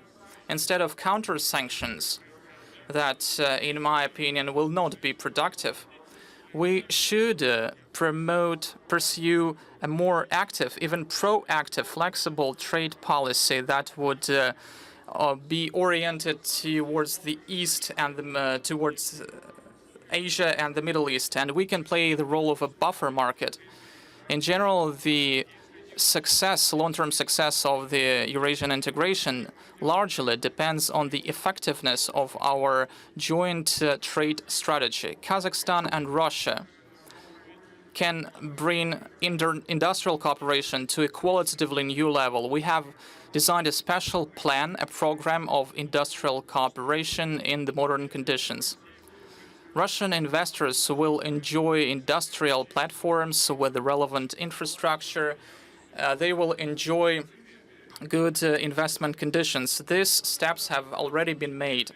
And in the modern context, it's very important to fully tap agricultural potential of our countries. According to the FAO statistics, on the surfaces of agricultural lands, Russia and Kazakhstan are the leaders in this list. And this fact becomes more relevant in the light of deteriorating world global food security. According to the UN, this year the number of people who face hunger will increase from 270 to 323 million people. It's important to supply the population with reliable food, with good food and water, and this is necessary for the stability. In order for the system to work, we need innovations, cutting-edge technologies, and to decrease food losses. The approaches to ensuring food security should be built both on national and regional levels, including, of course, the Eurasian Economic Union, given the needs and the interests of all member states. Without joint efforts, it's difficult to achieve the goals set in this crucial area. In other words, fighting overwhelming inflation and food deficit, this is our common goal. Today and in short term, this is the most relevant goal because it directly affects well-being of our citizens. Potential of Kazakhstan and Russia helps us to fully saturate our markets with the necessary food commodities, which was stressed by President of Russia. Secondly, I believe that it's important to expand trade economic cooperation with other countries. Kazakhstan is an active part of integration processes, and we have always advocated in favor of cooperating with other international organizations. On the margins of the St. Petersburg Forum, as I know, the participants are discussing the Greater Eurasian Partnership. This initiative was put forward by the Russian Federation. It is designed to create a common area for equal cooperation between countries and regional organizations. Therefore, we are in favor of creating a Greater Eurasian Partnership. This year, Kazakhstan is the president of the CIS. We have a successful experience of leading this organization, and I would like to say that the multilateral instruments for multilateral dialogues are very important, and I believe that the CIS can serve as a useful platform for implementing projects such as a Greater Eurasian Partnership. At the same time, the SCO, ASEAN, Eurasian Economic Union can become an integral part of a Greater Eurasian community. Traditionally friendly countries such as China, India, the Middle East countries, South and Southeast Asia, these countries can become important investors to the economies of our region. China has already become the most important trade and economic partner for our country. This country invested over $23 billion over the last 15 years. Therefore, deepening bilateral and multilateral cooperation with China is very important for our country. Political cooperation is important, as well as economic aspects. We need to tighten direct channels between businesses to build new transport and logistics corridors. And today, on this forum, I met Russian representatives, representatives of other interested states. We pay a specific attention to discussing these issues. It also looks promising to create a pool of cutting-edge technological projects and reliable transport logistics chains to create new opportunities for the economic growth for both our countries. Thirdly, Kazakhstan has always stood in favor of international efforts aimed at combating the climate change. We will give more and more way for the green investments and to the relevant projects. Environmental problems are global. Almost all the countries of the world were affected, including Kazakhstan. Last year, because of drought and problems with the river supply, water from the river, we have the problems at the Zhayik region in our country. I believe that such long-term challenges must be dealt with jointly. I believe that we need to think of the closed loop, or so-called circular economy. And we are working on decreasing our dependence on energy. We develop renewable sources of energy and fight against energy losses. Industrial ties between our countries and geography dictates that it is necessary for us to unite efforts in this strategically important sphere. I hope that together we can come up with reliable approaches and to identify concrete measures to achieve sustainable results. Fourth, a sustainable source of economic growth is, of course, a qualitative human capital and a constructive intercultural dialogue. As part of the International Decade of Reapproaching of Cultures declared at the UN, we will continue to make efforts to increase cultural diversity and to promote intercultural dialogue internationally. In September this year, our capital will host the traditional meeting of world religions. And we would like to invite religion personalities from Russia to take part in this forum. We are actively changing the system of higher education involving leading international universities, including Russian universities. We deepen educational ties. This is of particular importance in order to strengthen traditions of Russia-Kazakhstan cooperation. I'm confident that a successful implementation of educational cultural initiatives will help to make a significant contribution to sustainable economic development of our countries. Distinguished participants, Kazakhstan firmly believes that Eurasia is our common house and the states of our continent must closely cooperate together. We are convinced that a peaceful, stable, economically strong Eurasia will be an important factor to an inclusive global growth. We believe that this important discussion platform that brings together high-level experts has huge potential to find productive ideas aimed at normalizing the international situation and bringing back the world economy to the positive dynamics. Thank you very much. Thank you very much, Mr. Tokayev. Eurasia. Some negotiations took place.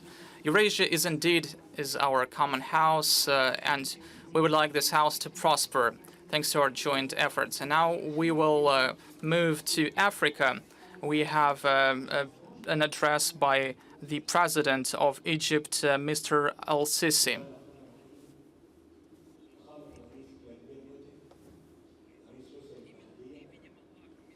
In the name of God,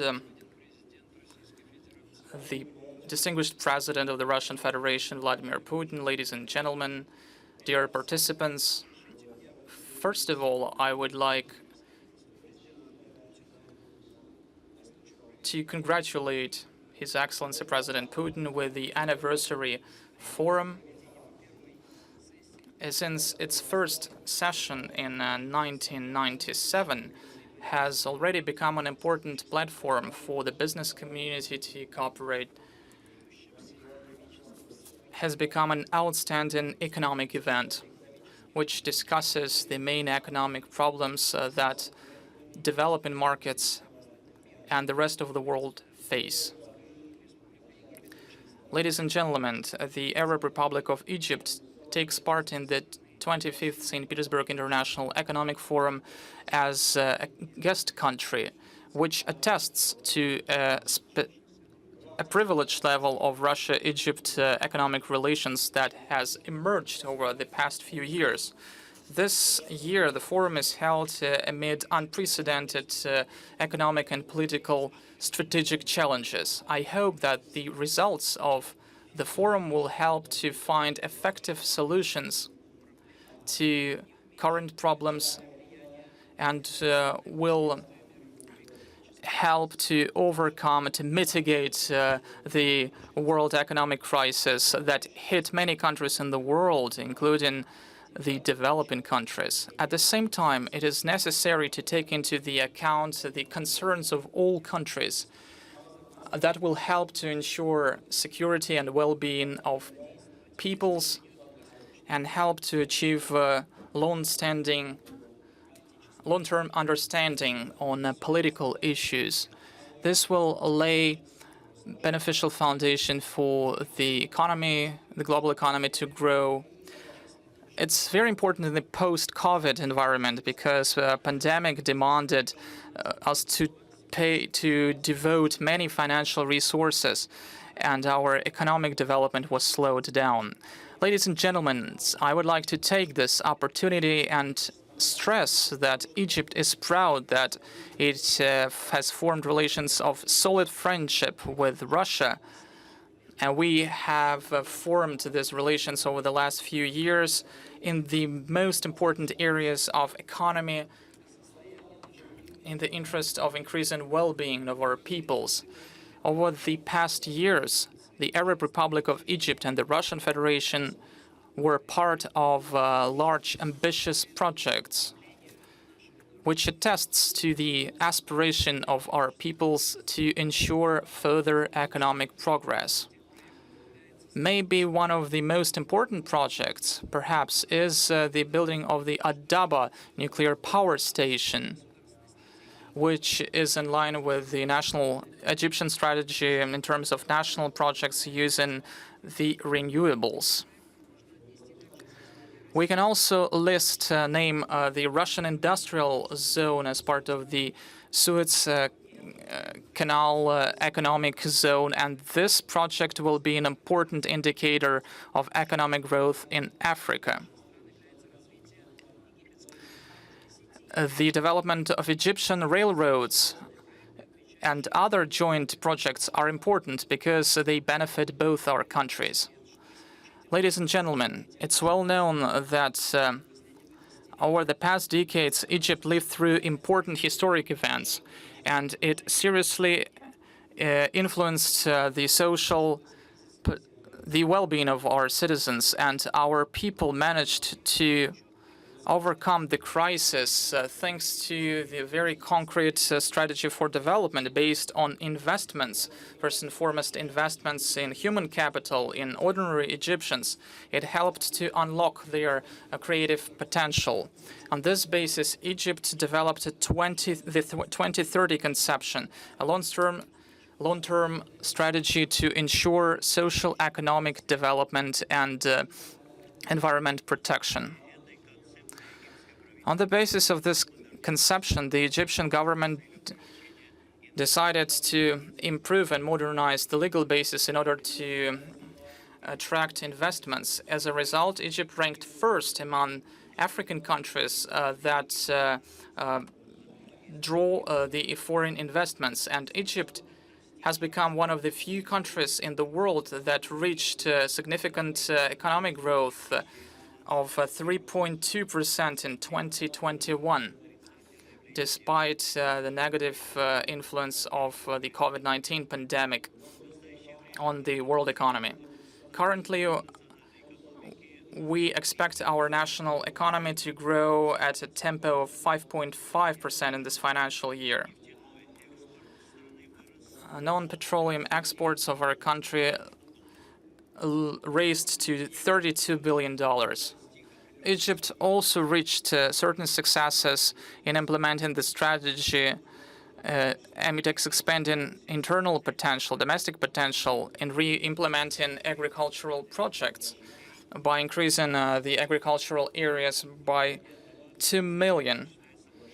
In addition, we are implementing ambitious transport communication projects. We're building dozens of kilometers of new roads and developing infrastructure.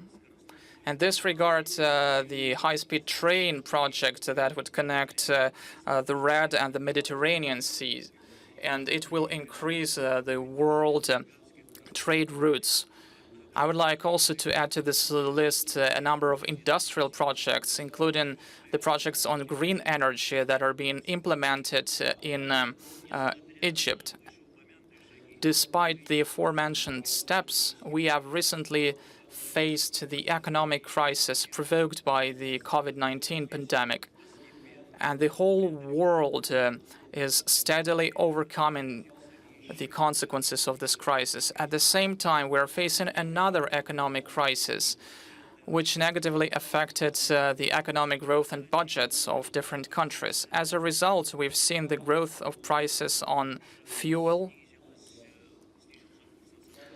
and we saw the depreciation of national currency. It led to the disruption of supply chains, disruptions in civil aviation and other areas of Egyptian economy. First and foremost in tourism and insurance.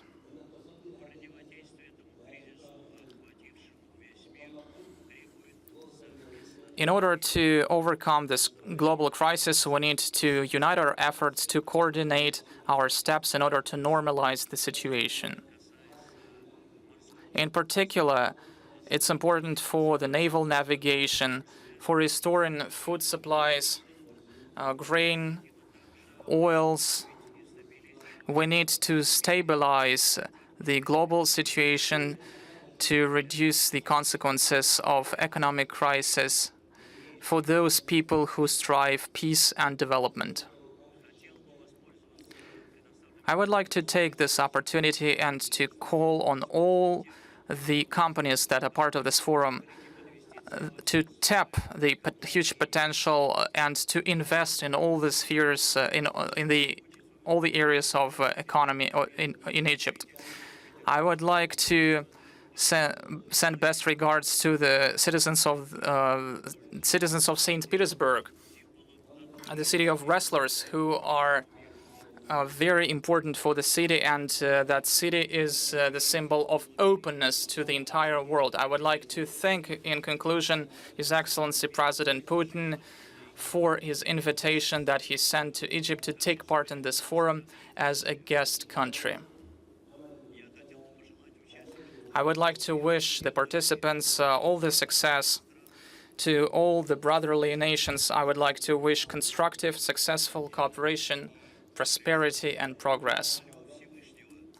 I pray to the God to send us peace and stability, to prevent wars, to avoid social economic consequences of conflicts, to resort to dialogue, to the language of mutual understanding and peaceful coexistence.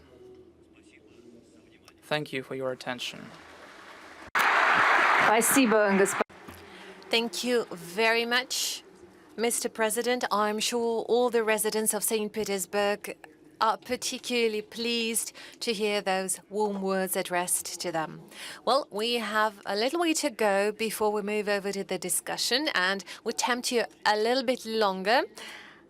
Before that, we'd like to listen to the address by the President of the People's Republic of China, President Xi Jinping. Your Excellency, President Vladimir Putin, ladies and gentlemen, dear friends. I want to thank President Putin for his kind invitation. It gives me great pleasure to join you again at the St. Petersburg International Economic Forum after 3 years. In February, President Putin visited China and attended the opening ceremony of the Beijing Winter Olympics. We had friendly exchanges and reached many important common understandings on expanding all-round bilateral practical cooperation and following a global governance philosophy that emphasizes extensive consultations, joint contribution, and shared benefits. Currently, China-Russia cooperation is showing good momentum across the board. Two-way trade reached $65.8 billion in the first 5 months of this year and is expected to reach a new high for the whole year. This reflects the strong resilience and internal impetus of our bilateral cooperation. As a result of major changes and the pandemic, both unseen in the century, the world is entering a new phase of instability and transformation. Economic globalization is facing headwinds. The North-South gap keeps widening, and development cooperation is losing steam. All these are weighing down the already struggling world economy and posing unprecedented challenges to the implementation of the UN's 2030 Agenda for Sustainable Development.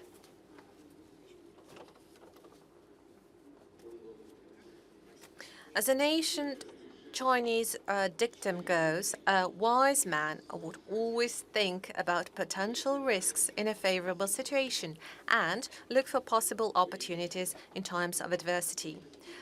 Crises and opportunities come together, and a crisis overcome is an opportunity gained. For a crisis to be turned into an opportunity, confidence is the game changer. The more difficult things get, the greater the need grows to stay confident. Last year, I proposed the Global Development Initiative at the UN General Assembly. It has been warmly received and supported by the UN and other international organizations and some 100 countries in the world. At a time when the international community is so keen about achieving more equitable, sustainable, and secure development, we should seize opportunities, meet challenges head-on, and work on the implementation of the GDI to build a shared future of peace and prosperity. First, we need to foster an enabling environment for development. It is important that we follow true multilateralism, respect and support all countries' pursuit of development paths suited to their national conditions, build an open world economy, and increase the representation and voice of emerging markets and developing countries in global economic governance, with a view to making global development more balanced, coordinated, and inclusive. Secondly, we need to strengthen development partnerships. It is important that we enhance North-South and South-South cooperation, pool cooperation resources, platforms and networks of development partnerships, and scale up development assistance in order to forge greater synergy for development and close the development gap. Third, we need to advance economic globalization. It is important that we strengthen soft connectivity of development policies and international rules and standards, reject attempts at decoupling, supply disruption, unilateral sanctions and maximum pressure, remove trade barriers, keep global industrial and supply chains stable, tackle the worsening food and energy crises, and revive the world economy. Fourth, we need to pursue innovation-driven development. It is important that we unlock the potential of innovation-driven growth, improve the rules and institutional environment for innovation, break down barriers to the flow of innovation factors, deepen exchanges and cooperation on innovation, facilitate deeper integration of science and technology into the economy, and make sure the fruits of innovations are shared by all. Ladies and gentlemen, friends, the fundamentals of the Chinese economy, its strong resilience, enormous potential, and long-term sustainability remain unchanged. We have full confidence in China's economic development. China will continue to promote high-quality development, expand high-standard opening up with firm resolve, and pursue high-quality Belt and Road cooperation. China stands ready to work with Russia and all other countries to explore development prospects, share growth opportunities, and make new contributions to deepening global development cooperation and building a community with a shared future for the mankind. Thank you all.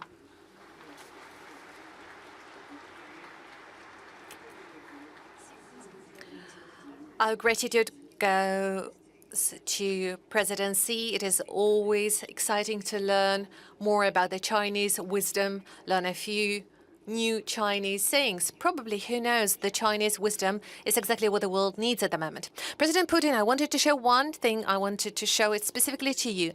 That's a package of juice. It doesn't really matter what kind of juice it is or what brand it is, but look at the packaging. It used to be very different. It looked very colorful. Now it's all white.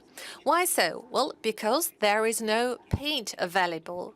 The manufacturer of paint for that type of packaging has left the Russian market, and now we have heard that even the manufacturer of the packaging itself is about to leave Russia as well. So even that will no longer be available. So that would probably mean that we would have to bottle juice to put it into glass bottles as it used to be when I was a child. So there are very different positions on that. You slightly touched on the matter in your address today. A major part of the people present in this hall at the moment have probably arrived to St. Petersburg on a Sapsan train. We hear from some people that will replace Sapsan trains by the Chinese trains that are even better. Some say that we will learn to manufacture trains on our own. Well, I have to say that the high-speed trains we used to have in 1984, they were called R24. It was aged 4 at the moment, and back then we had high-speed trains, but we no longer have them, which is quite sad. And there are people who say that, no, we cannot substitute Sapsan trains. They will operate for about 2 more years, and then we will have to make a step back, and we will have to refuse from high-speed transportation. And that will happen everywhere, mobile phones, computers, everything that we're used for.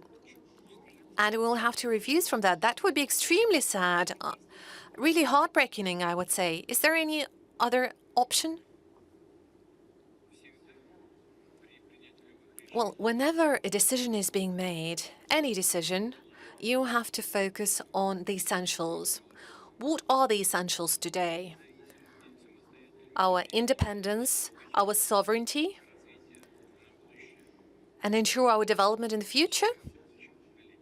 Now and for future generations, or have a nice package today? Well, if we don't have our sovereignty today, then in some not far away future, we will have to procure everything, and we would only produce oil, gas, horse saddles, maybe as we used to do it in the past, and sell timber abroad. Well, that would be inevitable, and this is exactly what I was talking about in my presentation. Only sovereign countries can count on independence in the future. But it does not mean that we should step back and turn back the time to 30 or 40 years. Well, as for packaging issue, I do not think that it is so extremely complicated, and it's not something that we could substitute either with the help of our partners from other countries who would be delighted to occupy this niche, or maybe it's something that we could do on our own. Well, I see President Tokayev nodding his head, so most probably they are ready to jump at this opportunity. I'm sure they are, but that's not the point of the matter. We talk about import substitution a lot. Well, I would only add a few words on that. I don't want to take too much time. I will just answer this question. It's not about import substitution as such. It is important to create our own opportunities based on development of education, science, new and promising engineering schools, be that packaging or any other things, even smartphones. Well, we can always buy it. But what we could never get, and that was never the case, are those critically important technologies. We could never get those, even before, despite all the perfect relations we used to enjoy with our Western partners in the previous decade. And that is the problem. And whenever we want to protect our rights, we see sanctions being imposed and limitations, and that is the problem. That is why that's exactly the spirit that we should use now. The ability to produce critically important technologies based on what we have. If we have this solid foundation, we will always be able to produce and manufacture all the products that you mentioned, smartphones, packaging, everything. So if we really understand it, and if we focus on resolving fundamental matters, then all the associated problems would be easily resolved. Once again, there will always be other partners willing to take the niche, and they are doing it already. Manufacturers of packaging, paint and lacquers, we're doing it already, and any other staple goods or products related to industrial applications. We can do it all. I have no doubt at all. Yes, some things would get lost, some would be recovered, something would be done on a new base in a much more advanced manner, just like as it always was. So if we talk about some import substitution, some things will be substituted, some things have to be built and developed in a new way on our own production base. Thank you very much. Mr. President, would you like to add something?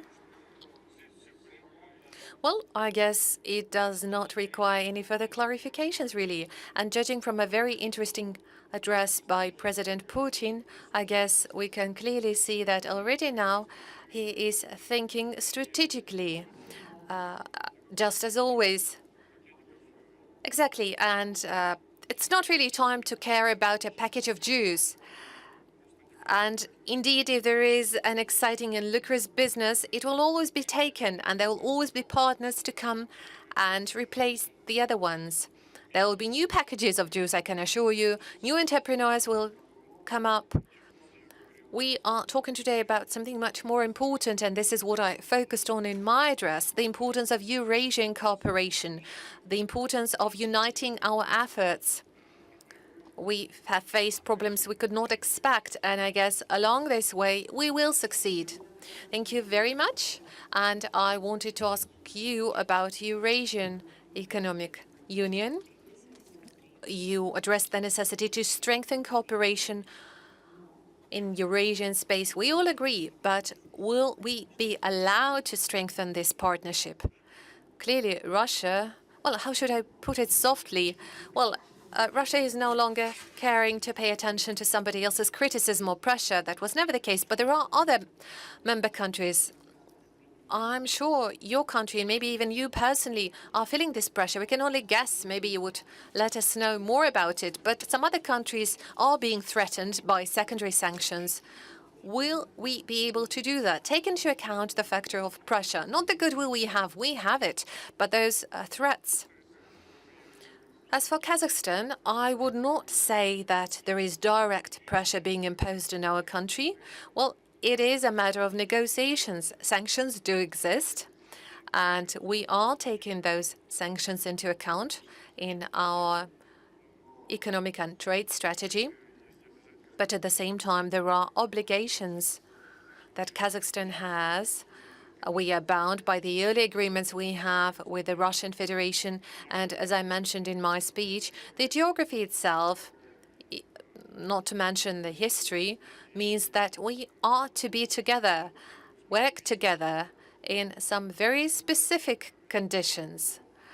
I have mentioned availability of a special industrial cooperation program between our countries. So we are going to work on that. And I assume that the Eurasian Economic Union, despite all the difficulties, has a bright future ahead of it. And the member countries that have joined the Union together comprise a meaningful economic force, big economic potential. Well, one cannot rush ahead, and I certainly do not want to criticize anyone at all, because the actual difficulties and hurdles do exist. That is objective reality of today.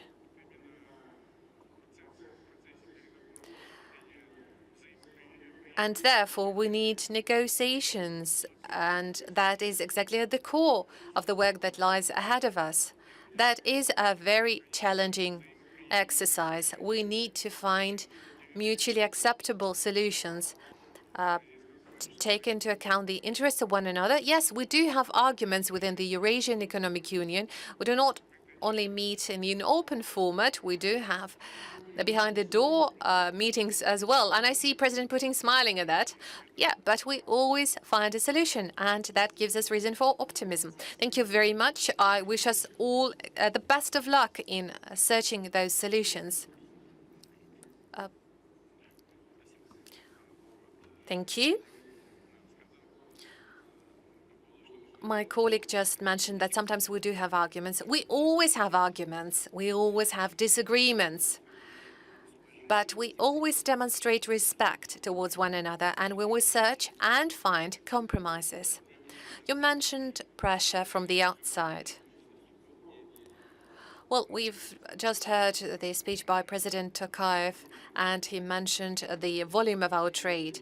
Well, despite all the pressures, you cannot just cancel the amount of trade. $24 billion is the volume of trade for the previous year, and it's 12.5 billion for the few months of this year. And it will only be bigger. It will get close to 40 at the end of the year, probably. So this is something you can't cancel. It exists, and hundreds of thousands of workplaces are dependent on that, and the well-being of millions of people. It's just like if you try and cancel or anything, well, they try to impose sanctions on Russian fertilizers, but then they reverted their decision because everybody needs something to eat, and sanctions can change this. And an attempt to make a blitzkrieg against Russian economy, well, clearly they failed. As Mark Twain was saying, the rumor of my death are strongly exaggerated. Well, the same applies here.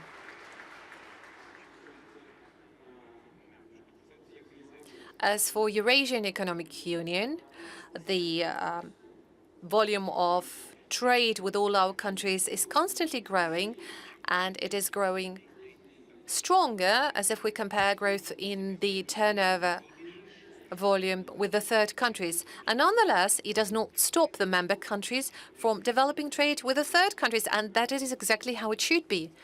It's very good. My colleague also mentioned investment from China, but I have to say that Russian investment into Kazakhstan is 7 billion, but there is 20 billion coming from China. That's clearly more. Well, they have 1.5 billion people living in China and only 46 in Russia. Well, there is a difference, but again, 7 billion invested in a very specific production facilities in Kazakhstan are, I guess, meaningful. And we have quite an intensive program of industrial cooperation, which is important.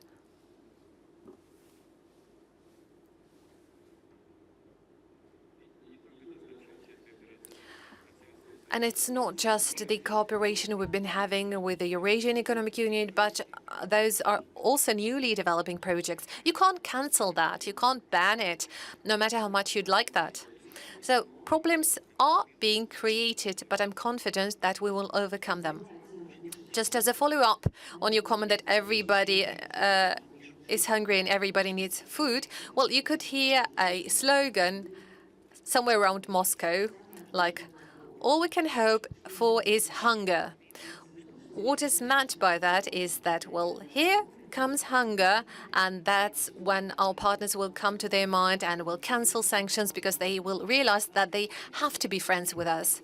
Do you think that that is a realistic forecast? I really wouldn't want the hunger to be the reason, but still. As I mentioned in my speech, the situation in the global food markets is deteriorating. And again, I want to emphasize, it's not our fault. Definitely not. It all started with the skyrocketing inflation and pumping money supply and money printing by the leading economies in the European Union and North America. They created this problem. And of course, they made things even worse with sanctions imposed against Russia, primarily the logistical problems, financial services, insurance. But we certainly wouldn't want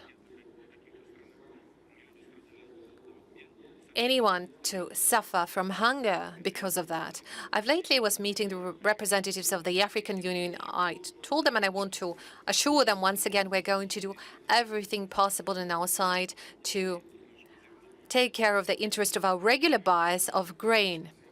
And by the way, lately we've been supplying grain to Kazakhstan as well. And we intend to do it this year as well. I've already mentioned this number, 50 million tons of grain we're going to have this year. That is a serious volume. We are still leading in volumes of sales of grain at the moment. We are number one in sales of grain in the world. But again, we are not happy at all. And we are not taking joy in any kind of negative consequences that might follow. We really hope that finally our partners will come to their common sense and the situation will calm down and everyone will start treating interests of their partners with respect and will function normally. And I have no doubt that time will pass and many of our partners from at least European countries will come back to the Russian market and will keep doing business here. I'm absolutely convinced of that. Life will force them to do that, and we will not stand in their way. We are open to the world, but they have to realize that you need to treat other people with respect. I hope so. We were warmly welcomed by the president of China, and there are different opinions on China among experts on the region. Some experts say that China is being careful that it will not extend a helping hand to us because it can damage their interests. As an example, they say that Huawei shops are being closed in Russia. Others say that cooperating with Moscow corresponds to the core Chinese interests.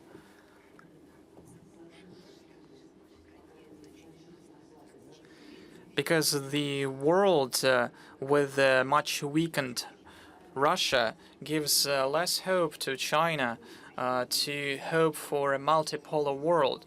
In your opinion, what do you see? What will be with the picture with China, and what is the situation? You know that multipolarity is not a preferred scenario, it is inevitable. And when we hear that some try to freeze the international relations at the example of 30 years old, when 30 years ago when the USSR collapsed. But people understand that the changes are inevitable. We see more dynamic polars of power, and many people don't like it. And many people don't like seeing the growth of Chinese might. I highlight that the economy on PPP is China is number one in this regard, and this is a fact. And GDP per capita is much lower in China than in the United States and Europe, but taken into account the economy as a whole, China is number one. And given the growth tempos of China, it means that China can allocate massive resources to development, to culture, education, science. This is very important, and this creates prospects for the development. The same applies to India, with a population of about 1.5 billion people, market economy. It has been dynamically developing. Prime Minister Modi is a very progressive man, a very smart man. Take, for example, Indonesia, with a population of 300 million people. This is the largest country with the largest share of Muslim population. It's also developing. Africa has been developing. Latin America has been developing. Yes, these regions have their problems, but everyone has problems. But the potential is colossal, and it cannot be disregarded. The multipolar world is inevitable. And those who try to desperately preserve the unipolar world, they are making a terrible mistake that will be very costly to them. I have no doubt about it. It is not a threat. It's just a matter of life. This is a fact. As for the People's Republic of China and our relations with China and Asian countries, we have started intensifying our cooperation not recently, but we have been doing it because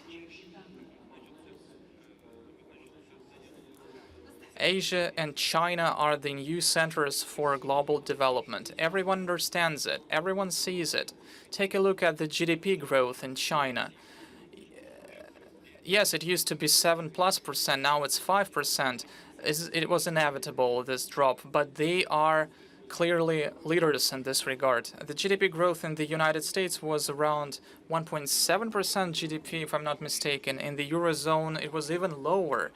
In Asia, the number was 5% or even more. So these are the global trends. And we are building our relations in line with these trends. We have been doing this for many years. Our trade turnover is $140 billion, and this year will see a record high number in terms of trade turnover, not because the current political situation forces us to do it, but it's about an objective global picture. We are interested in cooperating with China. It is beneficial to cooperate with China, given that bilaterally we have very good, trustful relations and personal, friendly relations with President Xi. And it lays a good foundation for building interstate relations. However, it doesn't mean that China has to play up to everything we do, has to follow us in every endeavor. We don't need it. We understand that China has national interests, and we understand that, as we do, the Chinese leadership is guided first and foremost by their national interests. But our national interests do not contradict each other. And if we have some arguments, and of course there are some issues that we do not share opinion on completely, but on an interagency level, we always find solutions, and I'm confident that it will be the case in the future. You have just said, and you have been saying this over many years, about the entrepreneurial liberties for doing business, and you are saying that this is the way forward for us, the way to development. This will be key in overcoming these colossal sanctions that were destined to destroy us. And the president of Kazakhstan, Mr. Tokayev, has recently said, I quote, "In a new, just Kazakhstan, there must be no room for corrupted judges and law enforcers," end of quote. I don't know what is the situation in Kazakhstan now, but Mr. Putin, I'm afraid that I will disappoint you, but the situation in Russia in this regard with corruption is somewhat deplorable, because the number of people sent to pre-trial detention centers, the number of businessmen sent there remains the same. So you know that in America there is a deep state. We have an anti-state that doesn't listen to you and doesn't respect the current legislation. This is deplorable. Maybe we can adopt a tougher stance on it, for example, to enshrine it into our legislation, to forbid those people being sent to the pretrial detention centers. I think that those people who are sent there, they are less harmful than the system itself, because this system protects the interests of some unscrupulous people. This is a very sensitive matter. I have already mentioned it, and you have been speaking on behalf in the interests of businessmen. I understand these concerns. This is what I was talking about. This was the reason why I was talking about it. But there is the other side of the medal, the interests of people, of ordinary citizens. And if they see that if there are illegal violations, the violations of the law with regards to businessmen, then ordinary people think that they ask themselves a question: why aren't state protecting us? So the situation is not easy here. You have just mentioned the fact that we are facing pressure. But let's go back to realities. Our neighbors also face such a pressure. Our partners saw their property being taken away. They were punished for working in Russia. Where are those principles of inviolability of private assets? Sanctions hit hard against people who have absolutely nothing to do with the state, have absolutely nothing to do with the decision making. Those are the physical persons who were working in good faith, and they didn't violate any legislation, not in Russia, neither in other states. This goes beyond every single rule. This is insane. And many people who were part of the Western economies, they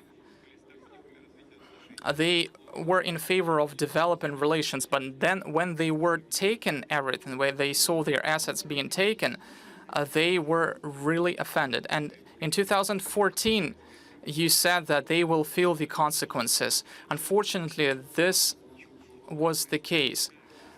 But there is nothing like that in our country. Yes, there are problems.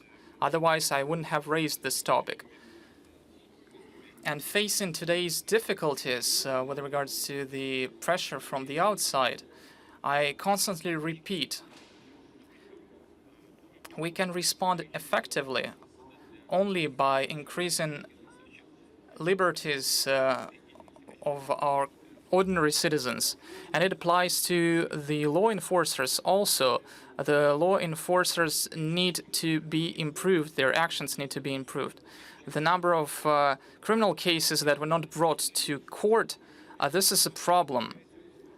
It means that these criminal cases were initiated in order to apply pressure against some personalities. So, but most important here is not to turn a blind eye to it and hide away from it, but we instead, without violating the interest of society, we will try to improve the law enforcement. We will try to make it work to the benefit of the society. And we would like to help the businessmen who saw their patriotism, who are working effectively.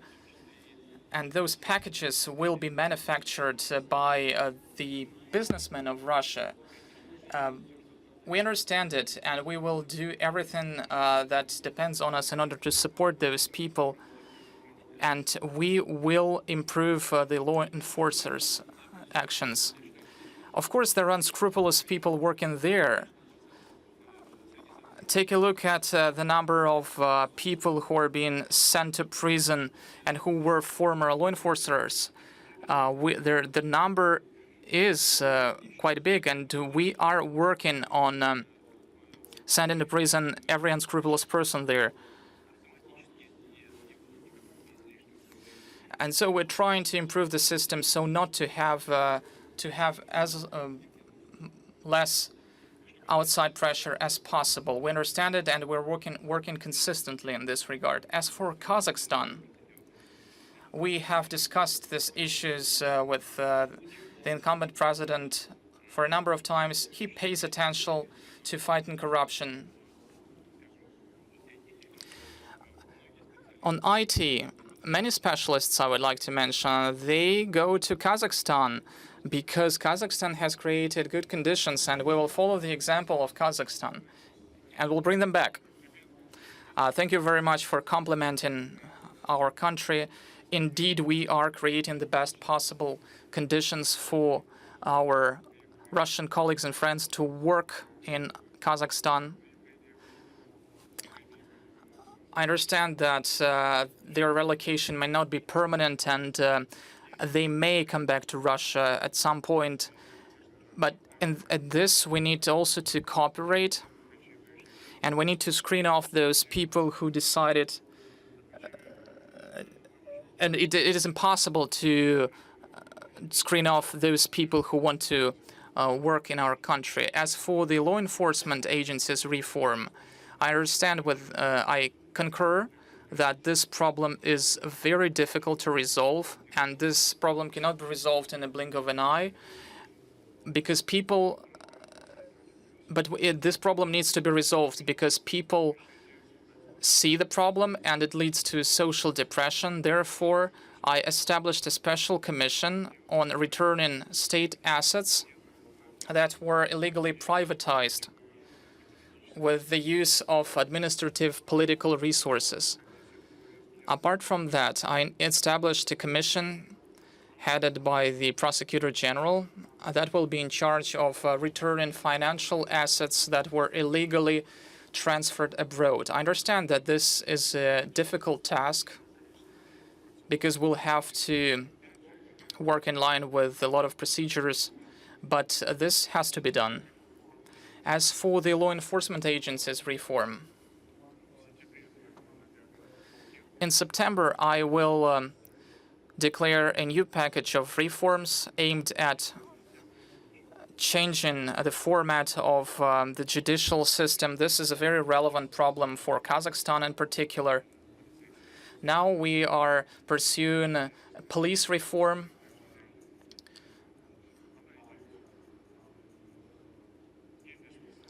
Yes, we are facing some difficulties in this regard. Nevertheless, I believe that in the long run we will be successful. What we need, what is crucial, is the political will and the support from our citizens. If our citizens, if our society demand this reform, if they support this reform, I believe that in the end we will be successful. Those models that existed before, they justified their existence in the past.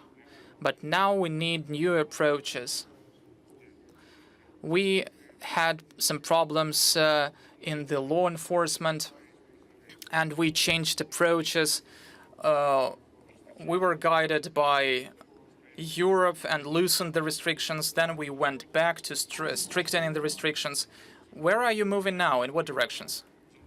And now we found this golden mean, and that it clearly is based on the needs of our people who want to see policemen as a reliable protection, those people who are immune to corruption.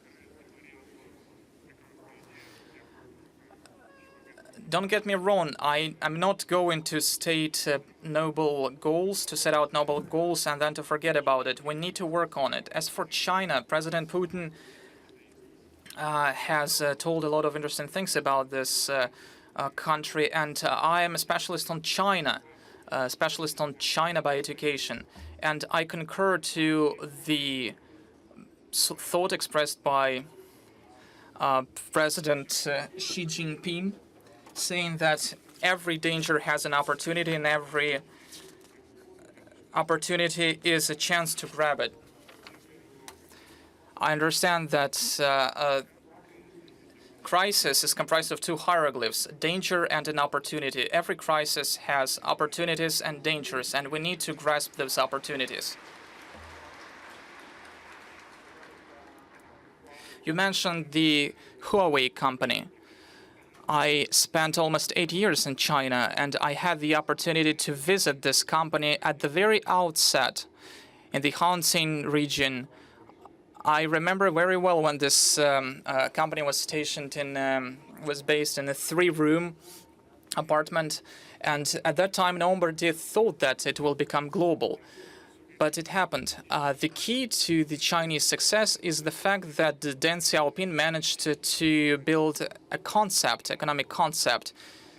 He reunited capitalism with a social foundation. He said that it was a Chinese-specific socialism, and it was China who understood the importance of modern technologies.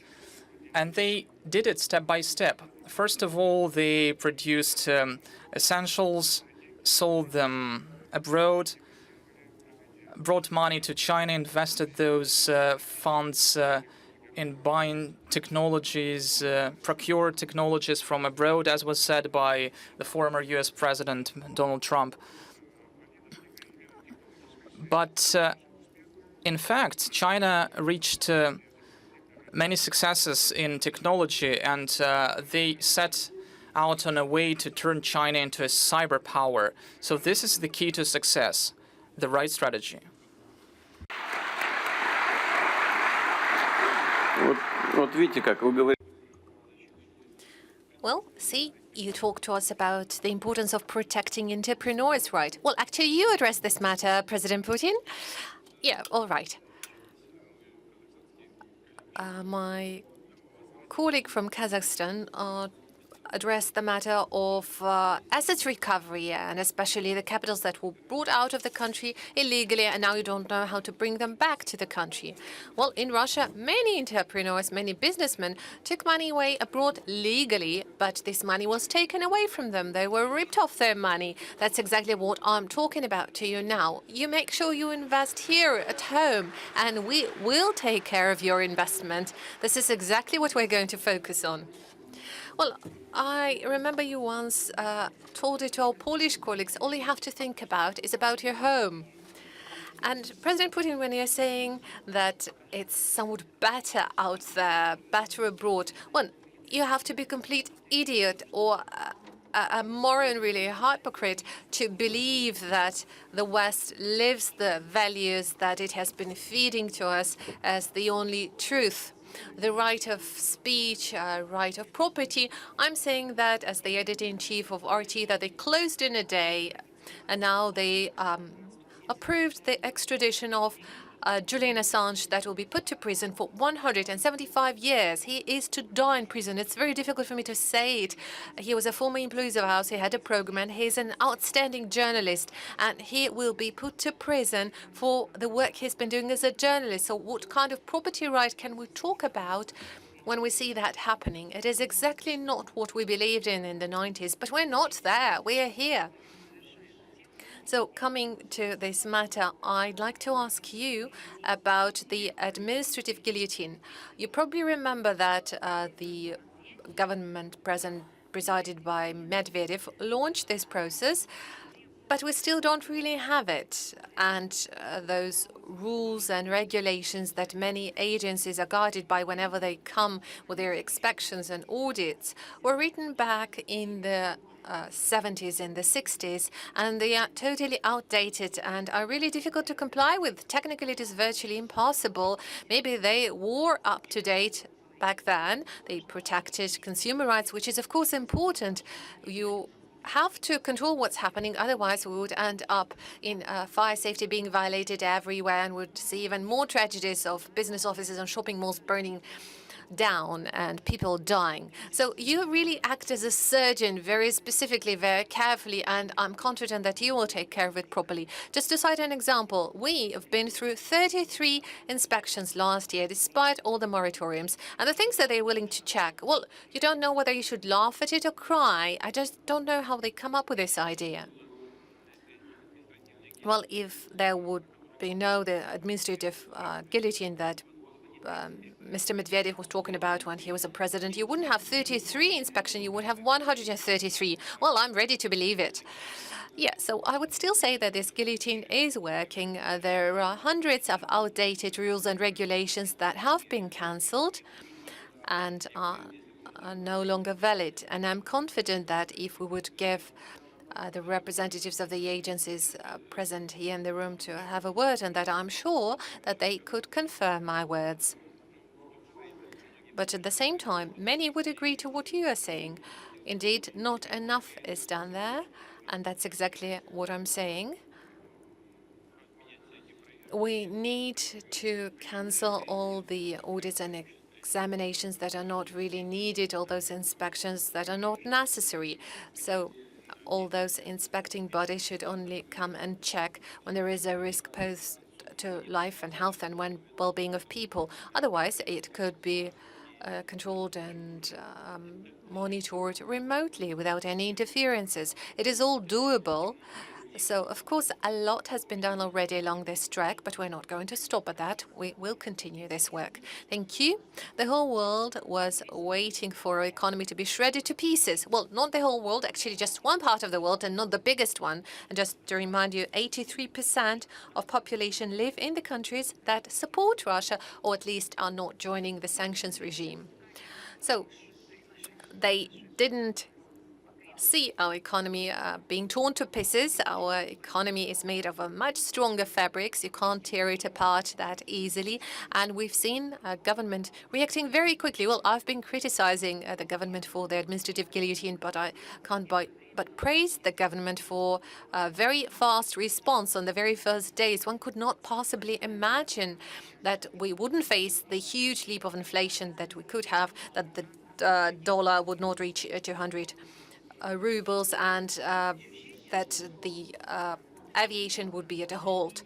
So with God's help, we think that we are really at the threshold of possible in a good sense, because we acted really quickly as we could, and we can't blame the government for being slow. But the question is, maybe it is time to review the whole system.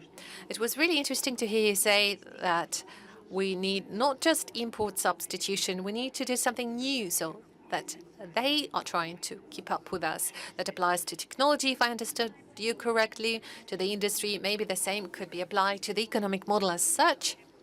Well, we've heard about market economy a lot, about capitalism, but now we start seeing it differently. Today at the Bank session, it was mentioned that capitalism has outlived itself. It's all about trade and making money. Maybe entrepreneurs should see their role differently, the place they live, their home. They have to treat it differently and try to make it better. And probably there should be more interferences in economic processes. Elon Musk could never be Elon Musk if he was just an entrepreneur. He is living from the orders from Pentagon. You could also say that BBC is an independent broadcaster. Well, I could argue that. So maybe the government should support economic activity in a way to create new economic models. What do you think about it? Well, I've addressed this matter publicly at one of the online events we've had. I was saying that the earlier models of capitalism have somewhat outlived themselves when you only focus on making profits. And the world is moving to a stage of development when it is important and everyone is actually forced to think about something bigger. If we keep going this way, then the world will be totally out of balance and the threats are becoming imminent, and that is the challenge of the time. And if we want to preserve this fragile balance, we need some kind of rebalancing. And we need to take into account all the factors that violate this balance. The same applies to matters of food security, a shortage of fertilizers. How can you do it otherwise? If you act like this, if the major economies of the world would act like vacuum cleaners, sucking in all the products available in other countries by bringing them home, well, the problems would only grow because of that. what would be the outcome? Not just hunger. Those would mean new waves of migration, and those migration flows that are already present in the United States, coming like tsunami. They've been talking about building a wall on a border to Mexico. Well, those flows of migrants are still there. The former and the current president might argue as long as they want, but the migrants are coming. God forbid if hunger happens in Africa, then the economic migration would only come to Europe. How are you going to react to that? Well, very simple. You simply have to stop acting like this when you only think about yourself. If they go on like this, the consequences would be severe. We need to move on to other type of model of doing business and regulation. That is a difficult process, but I think it is inevitable that the global community will come to this idea.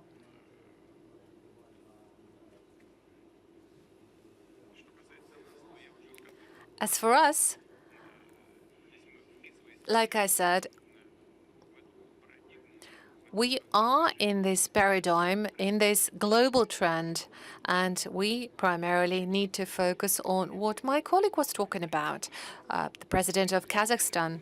We need to first and foremost focus on the matters of economic growth driven by technological development, new management models for the economy and social and political affairs. This is the only way for us to ensure leadership. This is where we have our competences. Thank you very much, Mr. President, Mr. Tokayev. I'd like to ask you, do you think that that kind of imminent changes are likely to happen to the global economic models? Do you really think that they are inevitable? Well, I would say life dictates this necessity today. But on the other hand, I would agree to what President Putin said about inevitability. And I also agree that there is no need for self-isolation. I am a strong supporter of international cooperation, both political, even more so cooperation in the area of investment, economics. If you fail to do it in one area, you have to switch over to another one. The world is like this today. If you only want to focus on your own strength, you won't go far.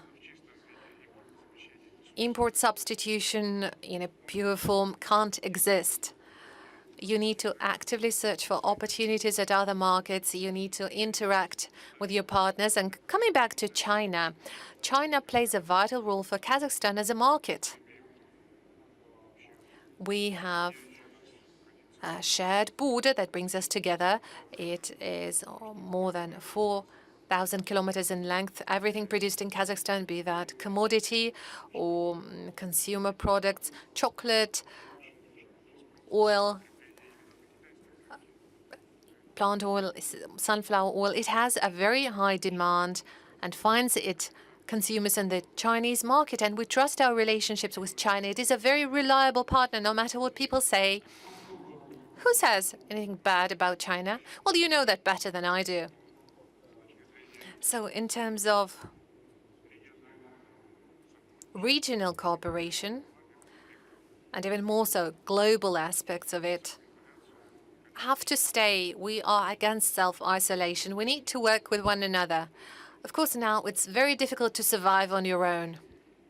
Certainly, Russia has much greater opportunities because the economy is relatively large, the country is large. We have less opportunities. I have to be open on that. Although the potential of the Kazakhstan economy is extensive. In the Central Asia, our economy is bigger than the economies of other Central Asian countries combined.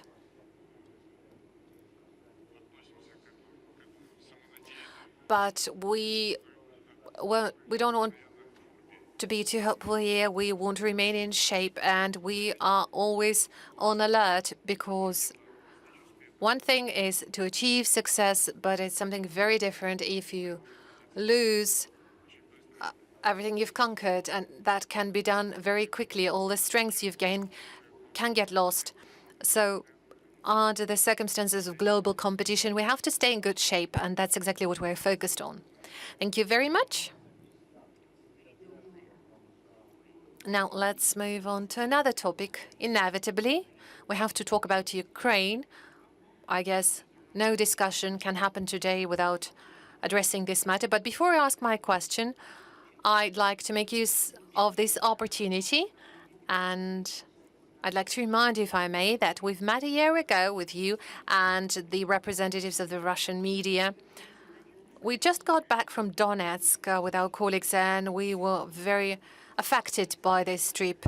And we asked you whether Russia has any plans to support those deeply troubled people. They looked at us with hopes in their eyes. They had nobody else to hope for. And it felt very difficult emotionally. We had a lot of compassion and sympathy for them. And you told me back then, well, don't worry, Margarita, we are not quitting on Donbas. And many people, well, luckily not that many. There are some people who are saying that they are ashamed of being Russian, ashamed of coming from Russia. Well, back then, we felt ashamed. Now we are ashamed no longer.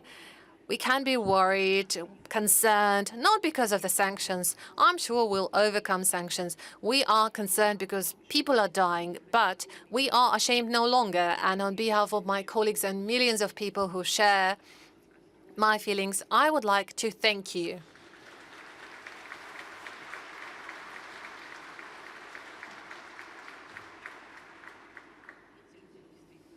Well, see, the audience is sharing my sentiment. Nobody asked them to clap and to applaud. Well, thank you for that, dear audience. Now, my question. We all know what the majority of people are afraid of in our country due to this situation. That is exactly what the people on the liberated territories are worried about.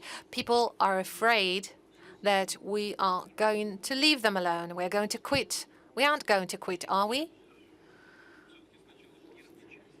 Well, the first part of your question, if I may first, you mentioned that some people say that they're ashamed of being Russian. Well, only those are ashamed who do not see their destiny tied, lives of their children tied to our country. They're not just ashamed.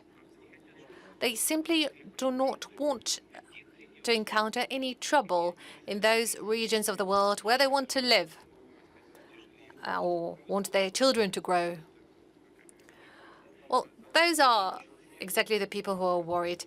And people who think, people who see their destiny tied to Russia. Well, maybe they are concerned by what is happening. Maybe they're worried. But deep in the heart, they are definitely very much interested in Russia growing stronger. More independent, more sovereign, more confident in its own future. It can't be seen in any other way if you want your children to grow here and to live here. So we shouldn't really talk about shame here. It's something different. Now, as for what is happening, well, military action is always a tragedy, but we were forced to do that. It was inevitable. We were forced to act in this manner. We were forced to do that. We were really pulled to this line. And look how it all happened. No matter what kind of pro-Western governments are there in Ukraine, we worked all right with all of them. President Yushchenko, Madam Tymoshenko, they were completely pro-West. And the so-called civilizational choice. What kind of a choice is that? They have stolen money from Ukrainian people, have hidden the money in the banks, and now they're saying that they want to protect Ukrainian people. And the best pretense for doing that is to say that that's civilizational choice. And now they've started doing anti-Russian policy, hoping that no matter what they do, their money is safe there. Well, that is exactly what is happening. Look what they do. No matter what they do, it's okay. They're not punished for that. And that's exactly the point of this so-called civilizational choice. Why create this upheaval and coup in 2014? Well, look, 3 ministers of foreign affairs from 3 European countries, Germany, France, and Poland, came to Ukraine. They were present as guarantors of agreement reached between President Yanukovych and the opposition. I received a call from President Obama.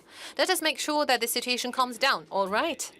And in a day, there is an upheaval, there is a coup happening in the country. Why? Why do that? The opposition would come to power in a democratic way. Why not do it this way? Go to the elections, volunteer and win the elections. Why create all this bloody mess, this upheaval? And now they're saying, well, we shouldn't remember that. Oh, no, we will always remember, because that is the root cause. The reason for what happened are those people who made this upheaval, this coup, and they signed a paper of agreement between President Yanukovych and the opposition. What have they done? They've created a coup. They've promised a peaceful process. What were they supposed to do? They were supposed to come and say, no, it can't work this way, guys. You have to come back to a proper political process. We need elections. And that would be it. No, they started giving cookies to the protesters and supporting this coup. Why? And hence what was happening in Crimea. No, they didn't want to respect the choice of the Crimean citizens. And then the first sanctions were slapped on Russia. Twice, thrice, there were big-scale operations in Donbass, firing on people. No one blinked, batted an eye. Then the Kyiv authorities decided to renege on the Minsk agreements, but they were okay with that once again. That's where it all has come from. Moreover, they started to build an anti-Russian springboard in Ukraine. Imagine we were trying to build something like that somewhere next to the US border, somewhere in Mexico. No one is even thinking of doing anything similar next to the US. In the past, we even removed our military bases from Cuba. No one would ever entertain such a thought, such an idea, whereas they do exactly the same to us. Thousands and thousands of times, hundreds of times, we were saying, let's come to an agreement, but no, they wouldn't do that. Where does this disrespectful, negligent attitude towards everyone, us included, come? Well, it comes from the sense of their own magnificence which appeared after the collapse of the Soviet Union. I already said what we are gonna do. We are going to protect the interests of these people. Our guys are fighting there. They're giving their lives. But there's no other way. Otherwise, why these sacrifices? Of course, we're going to support people who live in these territories. But in the end, it is going to be up to the people who live there, who reside there, who are going to make a choice about their future, and we will respect that choice. Thank you. Well, truly, as you're probably aware, this special operation, well, amazingly to normal people, in an unsurprising manner, and to others who are against us in a surprising manner, this special operation has consolidated our society. You saw your own reputation climbing up in the polls, and people are willing to volunteer their own assistance. They are ready to provide accommodation in Moscow region and elsewhere. Military correspondents are sending the necessary equipment. If you know that this or that battalion requires a drone or something else, this is surprising. We only read about such heroic deeds and consolidation of our society in books during times of trouble and tribulation. At the same time, sometimes, especially in Moscow, one comes under the impression that we live in the final part of, a drama by Bernard Shaw, where broken hearts are, where heart breaks. So everything is first fine, and then bombs start falling down. And right now we hear such words spoken as nuclear war, the third war. We understand this is not the second, the third special operation. Well, I'm not talking about us. We saw such special operations elsewhere. Our so-called counterparts carry out special operations, and they wage war wherever they please, and no one is criticizing them. If something is happening in Libya or Afghanistan, in Syria, no one says that this would result in a third world war. So do you think this rhetoric is acceptable at all? Are there any grounds to these discussions, or is it just idle talk? Yes, we hear such rhetoric, but where does it come from? From their own statements. First, one irresponsible politician says something, then someone else at a very high level at the foreign ministry. The leaders say such things, but we're not going to stay silent, and we have to respond. And they simply cling to our words and say that Russia is threatening, but we're not threatening. We are simply saying that we will do everything to protect our sovereignty. And this is obvious. And the special operations you've mentioned. Well, these were no special operations. These were full-blown wars that were waged. Iraq was virtually devastated. And what about Libya? Yes, Libya has still been unable to rebuild its statehood. And what about Afghanistan? How many years they've been there and how shamefully they fled? Well, it's not about shame. They did leave Afghanistan, yes, and gloriously too. But, first, it was developing the way they wanted it to, not the way it had to. As far as Yugoslavia goes and its dismemberment, after the end of this country, new countries emerged. They had different interests, they had controversies, there were differences, internal too. But they were fueling these differences in these countries, and they started to tear Kosovo away from Serbia. I do not quite understand why. As far as our actions go, incidentally, let's look at the legal side of the matter. It's completely in compliance with international law. When Kosovo split, under the pressure of Western countries, the ICJ made a decision which says that, in accordance with the UN Charter, if a territory splits, you don't need to ask for the permission of the central authorities. And this is what the order of the ICJ says, and this sets a precedent. Very well. And the same should apply to the Donbas republics. They should not ask for a permission from the Kiev authorities. They've declared their independence. Did we have the right to recognize them? Yes, we did, and that's what we did. We entered into an agreement with them, a treaty of mutual assistance, and in accordance with Article 51 of UN Charter, we provided military assistance to them in full compliance with the UN Charter, whether anyone likes that or not. And that's what they did. They set a precedent. So our actions are completely legitimate. Or let's go back to how the military hostilities in Iraq broke out. They were not legitimate because no one asked for anyone to come. There was no treaty in place, nor was there any recognition of a newly established state structure, state entities. They simply came and bombed the country into nothingness. And what happened in Libya?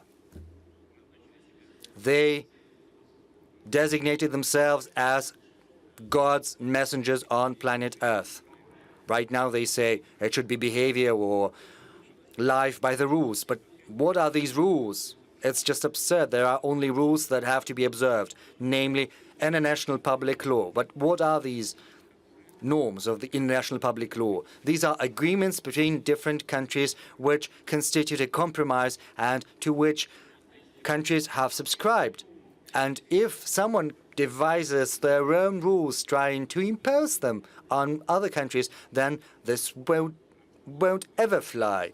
It's absolutely obvious. And we believe that sooner or later, and the sooner the better, the whole of international community will get back to understanding that you have to live not by rules that are devised by someone, but in compliance with international law, and that's what we should do. President Tokayev.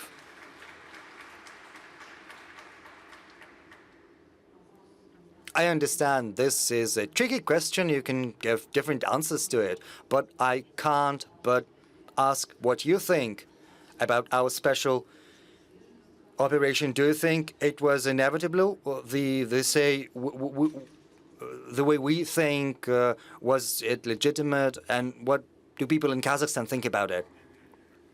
There are different opinions on this matter. I will be frank with you.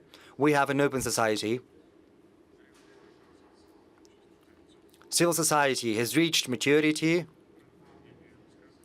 and therefore different points of view are put forth. But I would like to point out that the current international law is based upon UN Charter. But there are two core principles enshrined in the Charter. And these two principles have come into controversy. On the one hand, there is territorial integrity. On the other hand, there is the right to self-determination. The founding fathers of the United Nations, for some reason, overlooked this matter. Maybe they did it on purpose, introducing these two principles at the same time as a compromise. And right now, these two principles have come into confrontation. And given this confrontation, there are different interpretations that are given to them. Some say that territorial integrity is something sacrosanct, whereas others maintain that any nation that finds itself within a different country, any people, have the right to establish their own country, their own state, and can split of their own volition. Well, it's been calculated already that should the self-determination right be implemented, then instead of 193 countries that are currently members of the United Nations, the world would see the emergence of more than 500, or maybe even 600 countries, which is going to be complete chaos. That is why we do not recognize either Taiwan or Kosovo or South Ossetia or Abkhazia.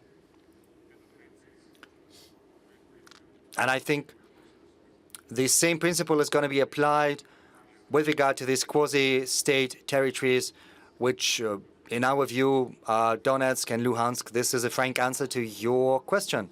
Thank you for the sincerity. Mr. President, coming here, I decided to ask my subscribers in social media about what they wanted to ask you. And ranking high, there were two things, one question and one wish. First, I passed to you the wishes of health, fortitude, and all the best. This was the first thing they wanted me to translate to you. And secondly, it is a question. They are hitting Donbass on an every day.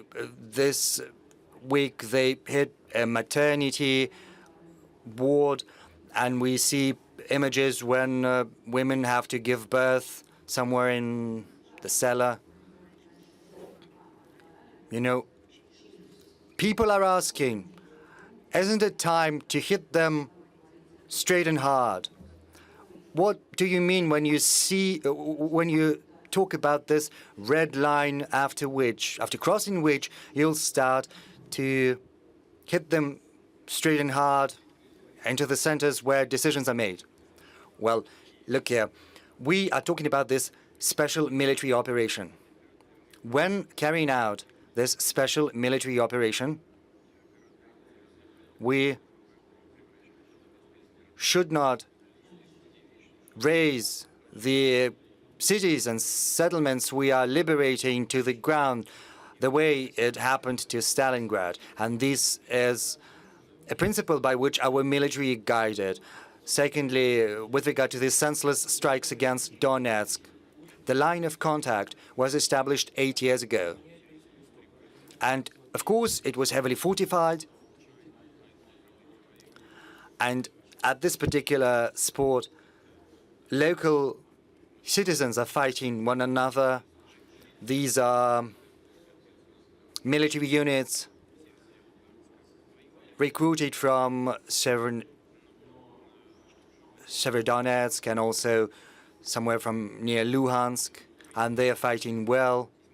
And according to military specialists, despite the strikes against the very town, it's senseless to try to storm these fortified lines of contact because it would result in heavy casualties. And that is why, as you know from the media, they are sticking to a different tactic. They are trying to get to the rear, trying to circumvent these lines of contact, these fortifications.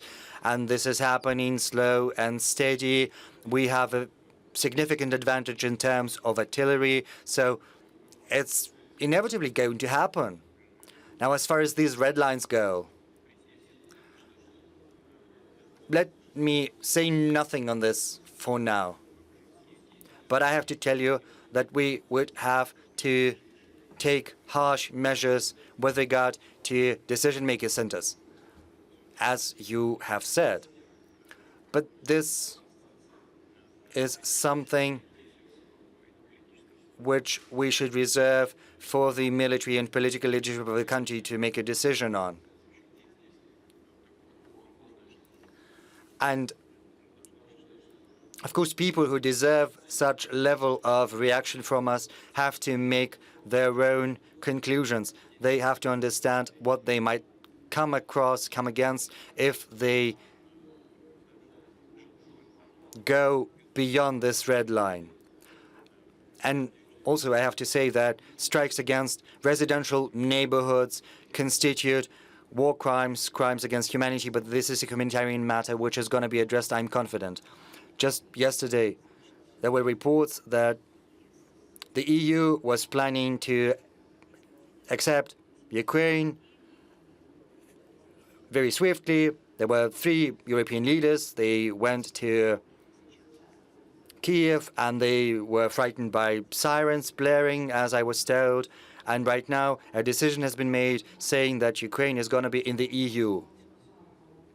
Is it good for us? Is it bad for us? Do we not care? And I would also like to ask the same question of President Tokayev. How is it going to play out for your country's development, for the Eurasian Economic Union? Is it going to inspire more confidence in you or not? The EU is not a military bloc nor a military organization, unlike NATO. So I've always said, and in this regard, our position is consistent and clear-cut. It's a sovereign decision for any country to either join or not join any economic association, and it's up to this economic association to decide whether to accept any new members. So whether that's good for the EU, it's up to them to decide. Whether it's going to benefit Ukraine or it's going to be harmful, it's up to them to make a decision on that, and it's up to the current Ukrainian leadership. But the economic structure of Ukraine will make it inevitable that it's going to need subsidies, and it will secure Ukraine in the status of a semi-colony, as it were.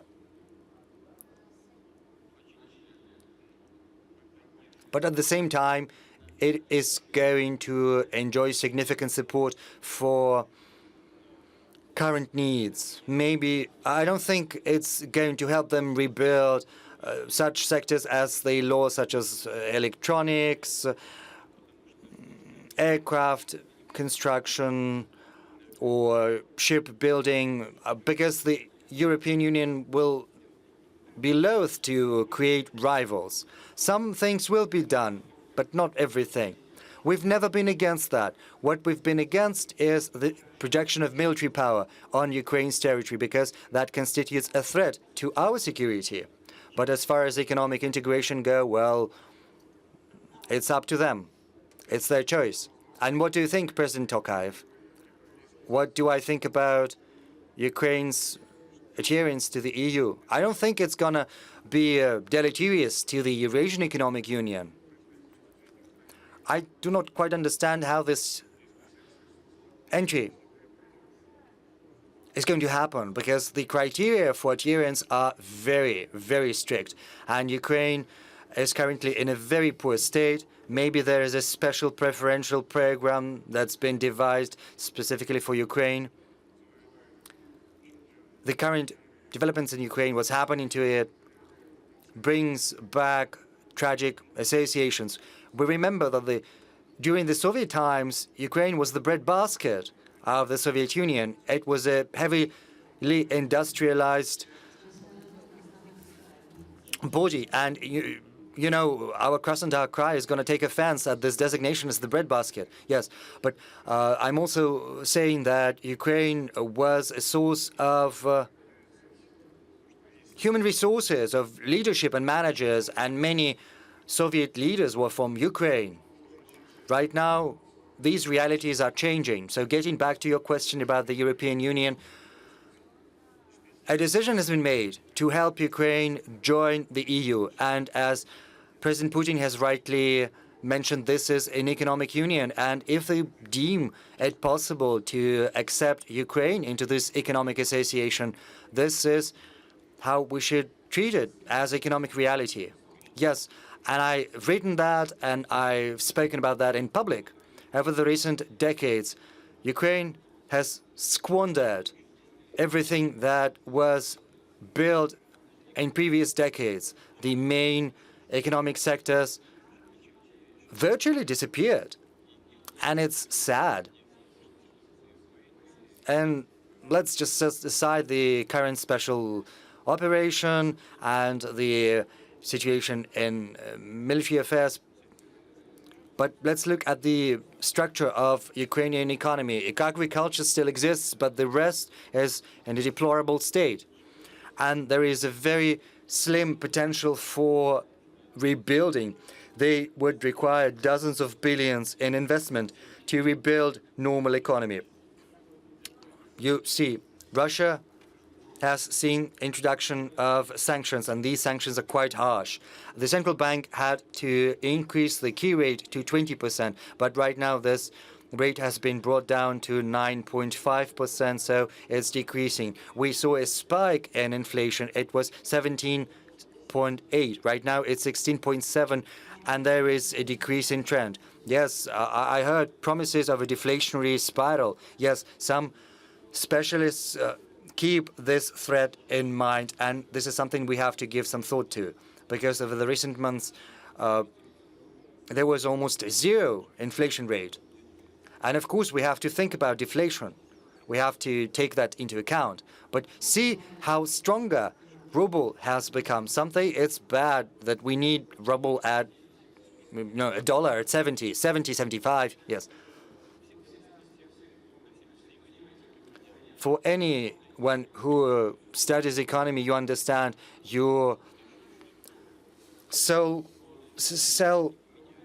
something, you export something, you get dollars back into Russia, and if a dollar costs 80, 75 rubles, then you get 75,000. And if dollar is at 50, 56, then you get fewer rubles, and you have to spend rubles inside your country. And of course, for importers, it's not that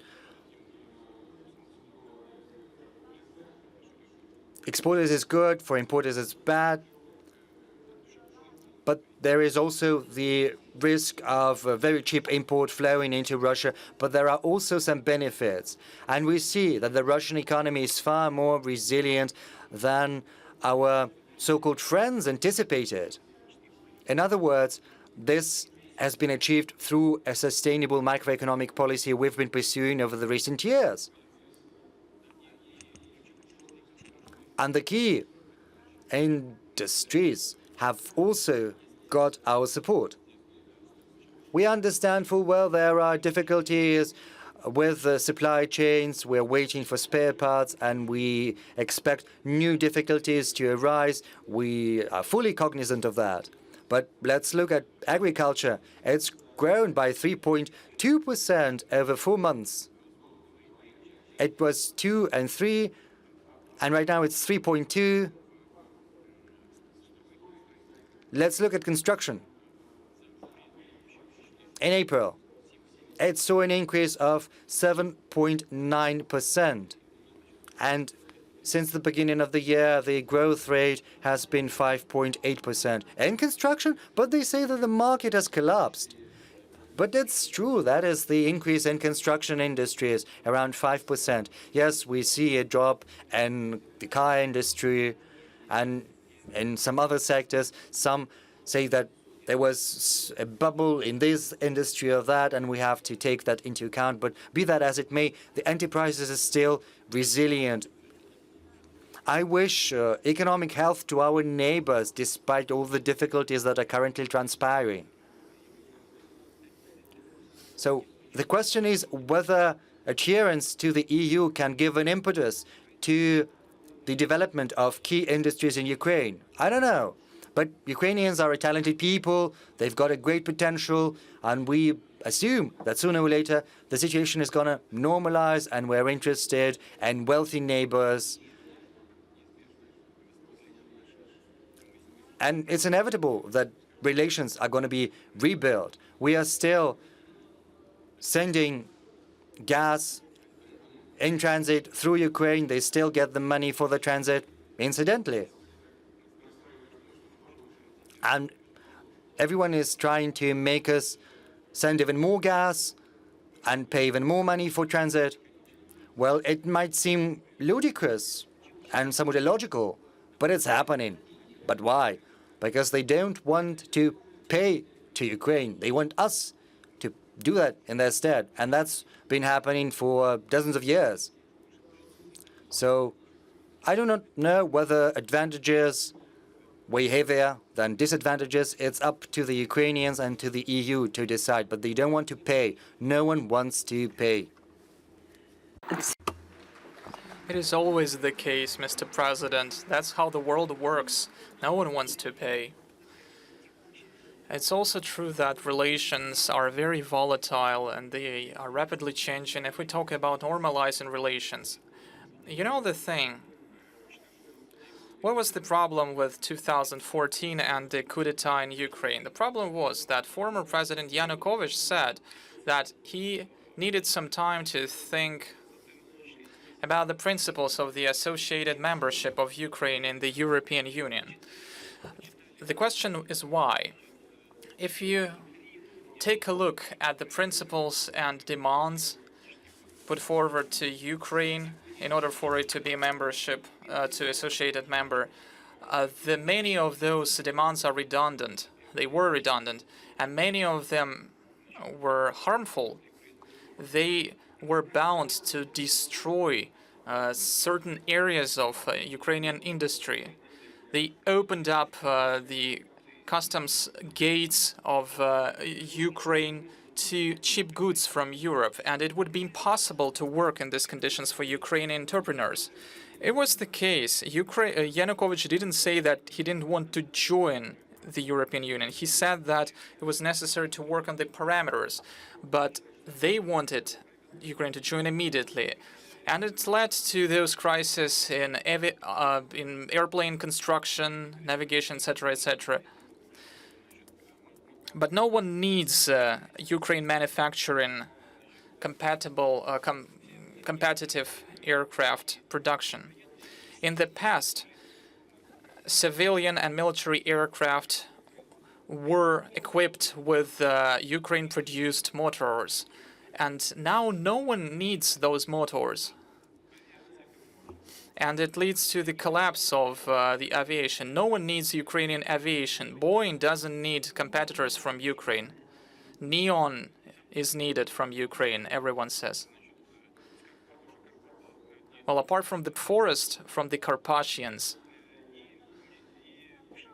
and wheat and corn, no one needs any other resources from Ukraine than that. This is a very subtle matter.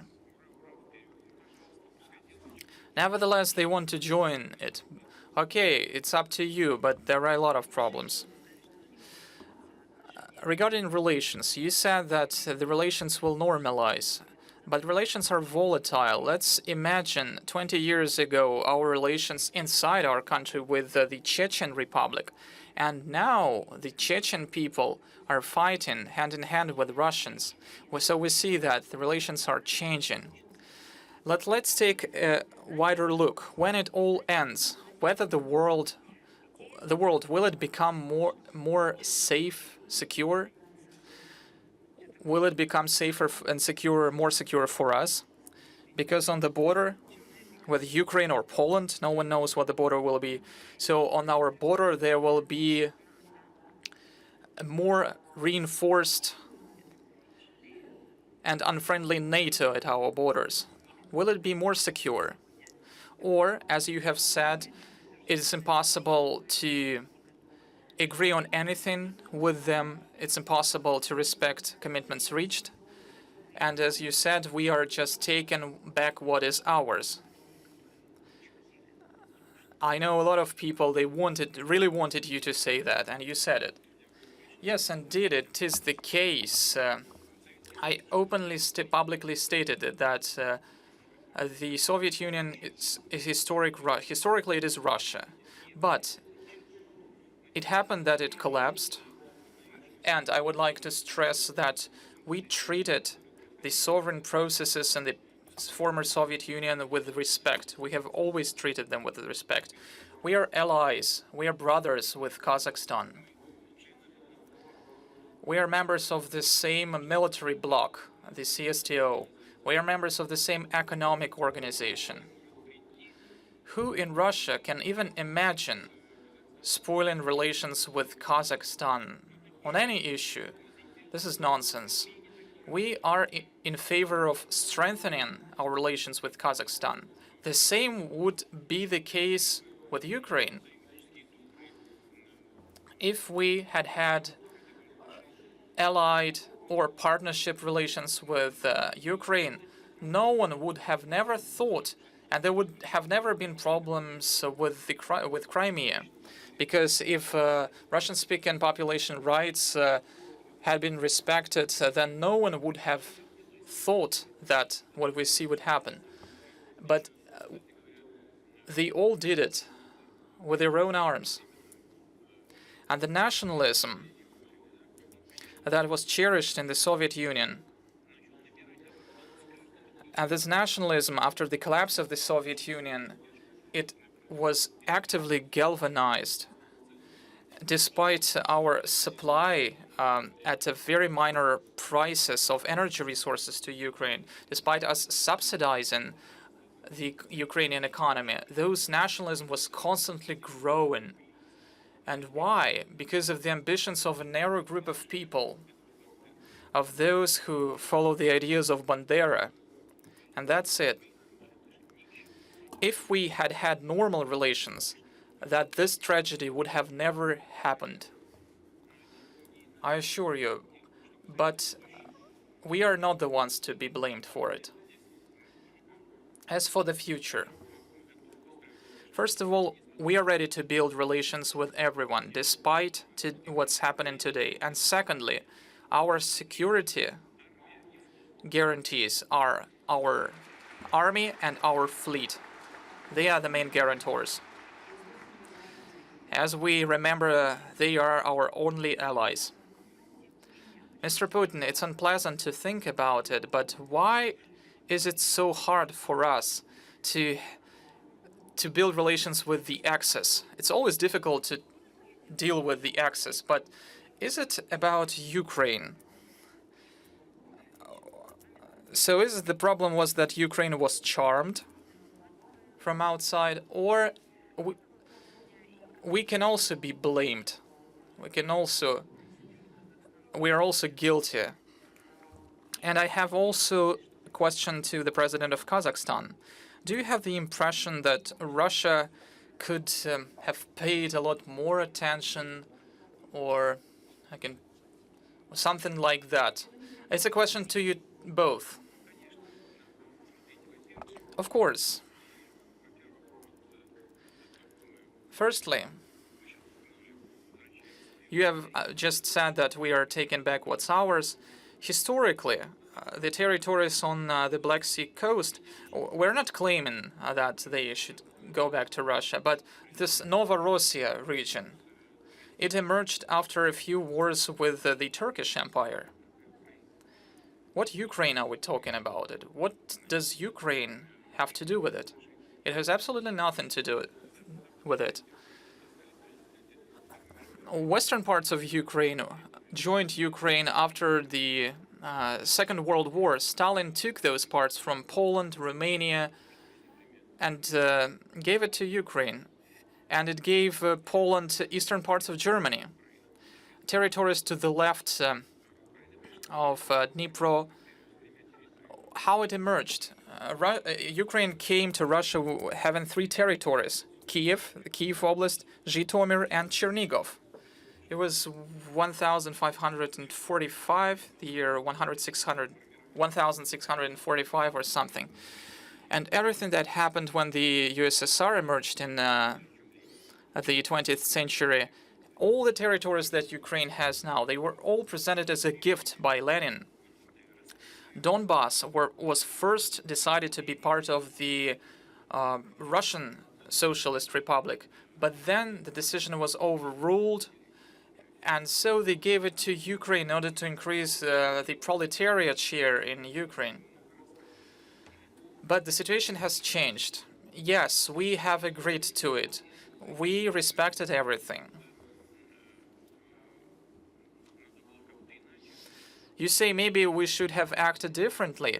Well, maybe, but when the USSR collapsed, people proceeded from the assumption that the friendship would last, that we would have normal relations between former Soviet Union countries. But unfortunately, despite our desire to cooperate in these frameworks, we have only received, all we have received are the demands to step up our economic support. We did everything we could. In the 1990s, Russia was in a very difficult situation, but nevertheless, we provided loans, cheap energy, and from decades to decades, we were ready to cooperate in the key industrial areas: aircraft building, naval construction, and I don't think that we could have done more. And despite all of it, a group of people who de facto came to power forcefully or influenced the leadership, it determined the development, the way for development, and then they declared a certain civilization choice in order to preserve the green they have in foreign banks. Excuse me for this expression. And then they faced prosecutions even in their own country. They are blamed for everything as part of the internal political struggle. You have asked about Ukraine joining the EU. They may join it, but do not pose any threat to us. And we don't want them to harm those people who believe that they are part of a Russian culture, of a Russian language culture. We have never interfered into it. We have never done it. But everything that was done in this regard was done to create the most, by them, was to create the best possible conditions to protect those money that were stolen from the Ukrainians. I remember very well all those discussions on the prices on energy, discussions on loans. I really don't understand what we could have done more. I think that we have done everything that we could in order to facilitate the development of interstate relations. Thank you. I have a economic question on economy, technology, and philosophy. There is no ready-made answer to it, but as we're talking about the economy and the future in general, this week we received a piece of news that Google fired an engineer who was in charge of creating the AI. And as this engineer claims that this AI became a sane creature. And I've read a dialogue between this engineer and the AI. And the AI that has allegedly become sentient. The AI said that I don't like my place in the world. I think that I'm being abused by humans. He said that he understood that he was much more intelligent than people. So this was a very independent creature indeed. So this engineer was fired, but the technical director of Google says that by 2030, there will have been a massive market of introducing chips to human brain, and that humans will cease to be humans, and they will become the artificial intelligence. And by 2045, the world will have reached technological singularity, meaning that people will cease to control and to understand the artificial intelligence that they will have created. By that time, I will have been 65 years old, and I don't want to live in this kind of world. So the question is, for thousands of years, humanity thought that progress was good. Even now, we think that progress is cool, but maybe there is a certain point which limits the progress. Maybe it is today. Of course, we need progress in medicine, in environment, in food. Of course, thousands of years of progress improved the lives of human beings. But will it be the case in the future? And maybe this technologically lagging behind, maybe it's not that bad. Maybe we need to take a step back technologically to take a look what's going to happen with those creatures, and then to decide in which way we would like to develop. The question to both of you. I am completely confident that the progress will be developing in the future. And many years ago, representatives from Kazakhstan to reach St. Petersburg, it took them 3 months. It took them 3 months to get from Kazakhstan to St. Petersburg on horsebacks. Now I flew from our capital to St. Petersburg, and it took me 3.5 hours. I believe that in 100 years, people will be surprised that it took me 3.5 hours to fly from one place to another, when it will be possible to do so in 10 or 15 minutes. So this progress cannot be stopped. And of course, there will be robots who will be much superior in terms of intelligence in comparison with humans. But whether they will have empathy, whether they will have feelings, this is a matter of discussion today. However, I think that progress, whether it will be stopped at a certain point, maybe, if we'll face a large-scale catastrophe.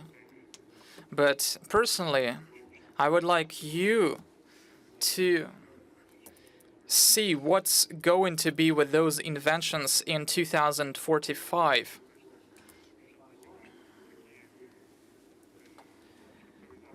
I hope that such intelligent people, I hope they will have the opportunities to work in our countries, in Kazakhstan and Russia. Unfortunately, they promote progress in other countries. The problem is that they leave Kazakhstan and Russia to work in other countries. I think that we need to resolve this issue. But on an everyday basis, we understand that we face the artificial intelligence in our everyday life. And many years ago, the artificial intelligence beat Kasparov in a chess game. But after that, the chess tournaments remained relevant.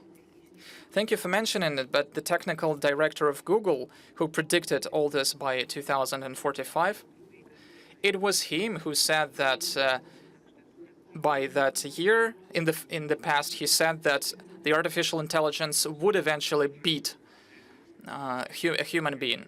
So now we understand that computers are already more intelligent than humans, and computers are widely spread in our everyday life. Going back, I would like to highlight that Russia is the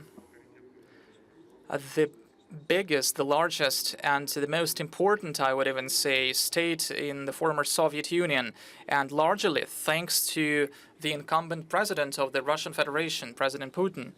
And so Russia bears a special responsibility for the security of the CIS countries, for their successful development. And it has the responsibility to make former Soviet Union citizens respect the Russian Federation. I would like to take this opportunity. Maybe it's not a very suitable moment, but I would like to put forward certain grievances towards a number of MPs of Russia with regards to their statement against Kazakhstan, as well as with regards to statements of cultural figures. And I would like to thank President Putin for stating the position of the Russian leadership, position on Kazakhstan. Indeed,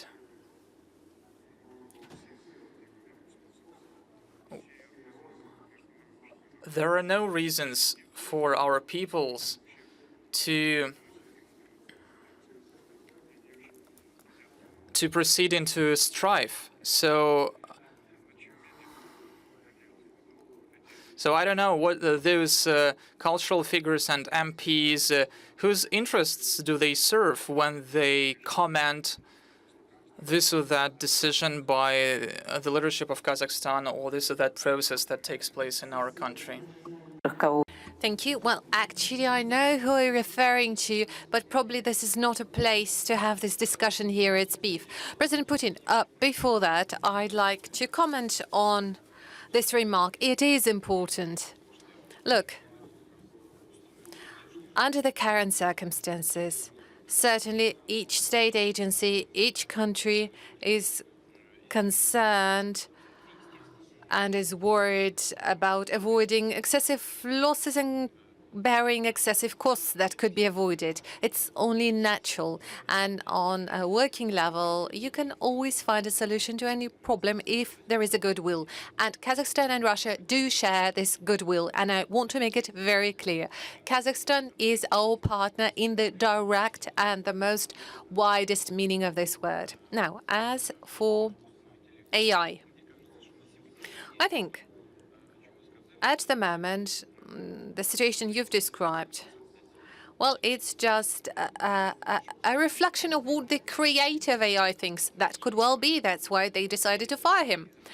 That's why I think so. He's just projecting. I would still think that getting an AI that is sentient and can compare with Homo sapiens in every way is still a very far way to go, and it's a really complicated thing to do. So I agree with what Tokayev said. Can you reproduce a soul? Can you create a soul for a machine? Some experts believe that in a moment it could be possible that the robots will learn to be compassionate, will be able to sympathize. But it's hard to say. Would that be a threat for humanity? Again, a very difficult question, and I wouldn't dare to try and answer it. I don't think that I'm competent enough on the matter to comment. I'll be frank with you. But something that I'm absolutely convinced of, and that was already mentioned by President Tokayev, you can't stop this process, and you have to take it as something given. You can't stop the sunrise or the sunset.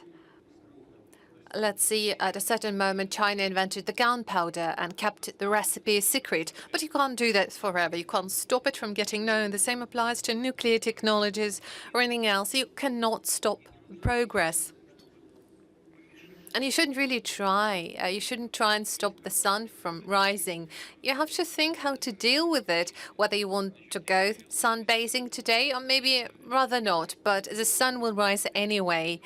So do you want to grow grain on specific territories or you want to cultivate something else? So you have to take some things for granted. If something is inevitable, you have to learn to live with it and not to stop it or slow it down. If we try to slow it down, we will not succeed. However, if we realize that it is inevitable, then we will search for the options to make use of it to the advantage of the whole humankind, of those achievements of the progress, and I guess this is the way to go.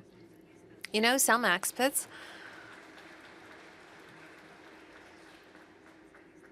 some medical experts would disagree and say that even a human capacity to show compassion is only conditioned by oxytocin, serotonin, and some neural reactions, a number of hormones, or a reverse connection of serotonin, and can easily be adjusted by pills, by hormones. You are compassionate one day and you're not capable of showing compassion. Yeah, but still we have hormones. Machines don't have them. They probably could have some substitutes to that, but not at the moment. Well, maybe thank God. I'm told that we need to wrap up at this stage. Who is saying you? The bosses? Yes. Not your bosses, mine. So, bosses of this forum, I would say, and temporarily I am at their disposal in the course of those hours that I have the pleasure to moderate this session. So, at the very end, I wanted to share a joke with you. Maybe you have heard, you probably remember that President Obama came up with an idea to calling us a country that is a fuel station. And now once the prices went up so dramatically in the United States, there is a joke that Obama used to be ironic about that. Now we could only state that with a degree of jealousy that it is a country that is a fuel station. Well, very final question at the end. When will that be an end to that? Well, they are making their forecast on us. Do we have a forecast on for how long their economies could last, for how long their political systems could sustain, whether they are capable of overcoming this crisis? So how do you see this situation? That is a question to both presidents. How do you see the world after? And who are those polars in this multipolar world? Who are our friends and allies? Well, the political elite in the United States sees everyone from above. And frequently, internally, they treat everyone with a lot of self-confidence, and they think so well of themselves, but not the others. And it's definitely not a proof to the fact that United States could be a superpower. It is a country that has been in existence for 300 years and has become a world leader. That is certainly a reason to respect them. And I have no doubt that the United States is a country having a big future in front of them. But there are internal problems and there are mistakes being made by the ruling elites.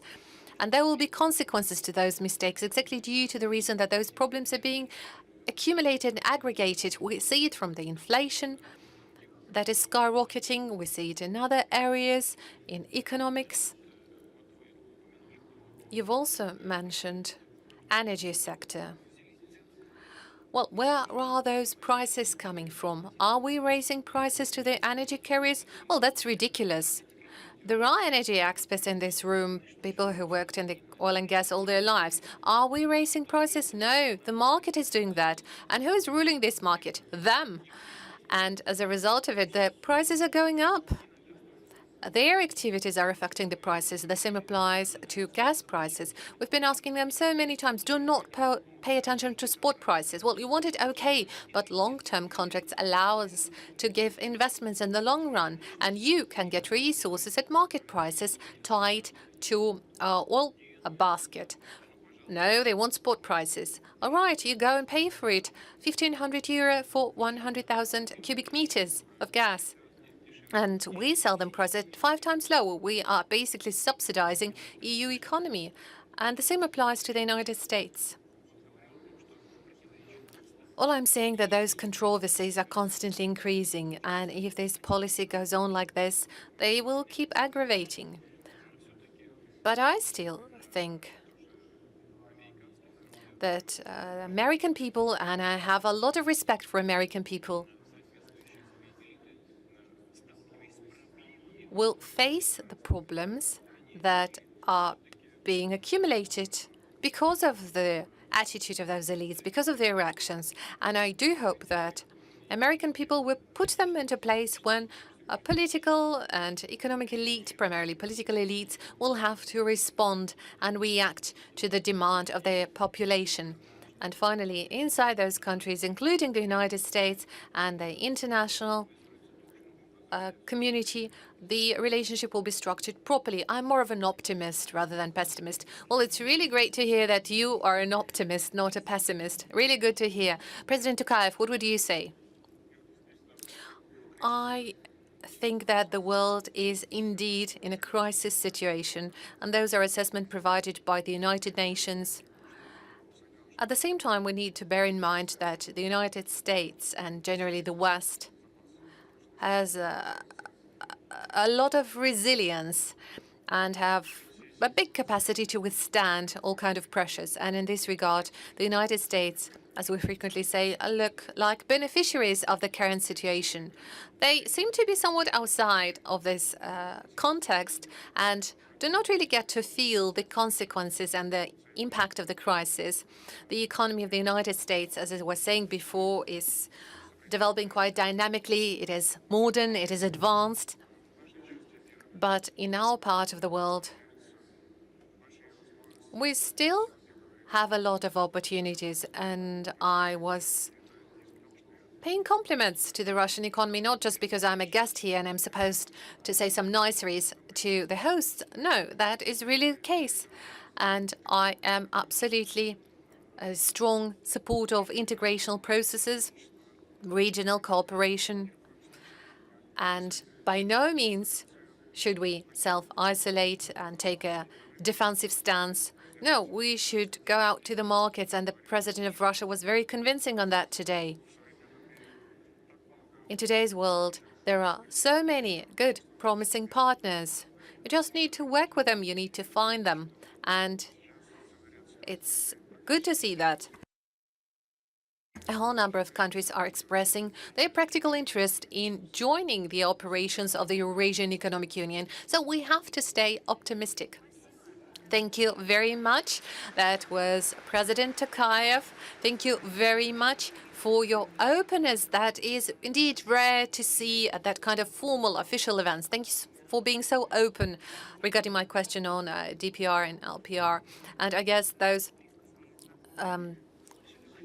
performers, those cultural activists that you referred to, I know one of them very well, heard what you said, and I think it is indeed time that we all understand it's not time to make our arguments and fights. And thank you very much to you, President Putin. Thank you very much for spending this day with us. Thank you very much for us not being ashamed now. And thank you very much for being so confident in our shared future. Thank you. Thank you very much.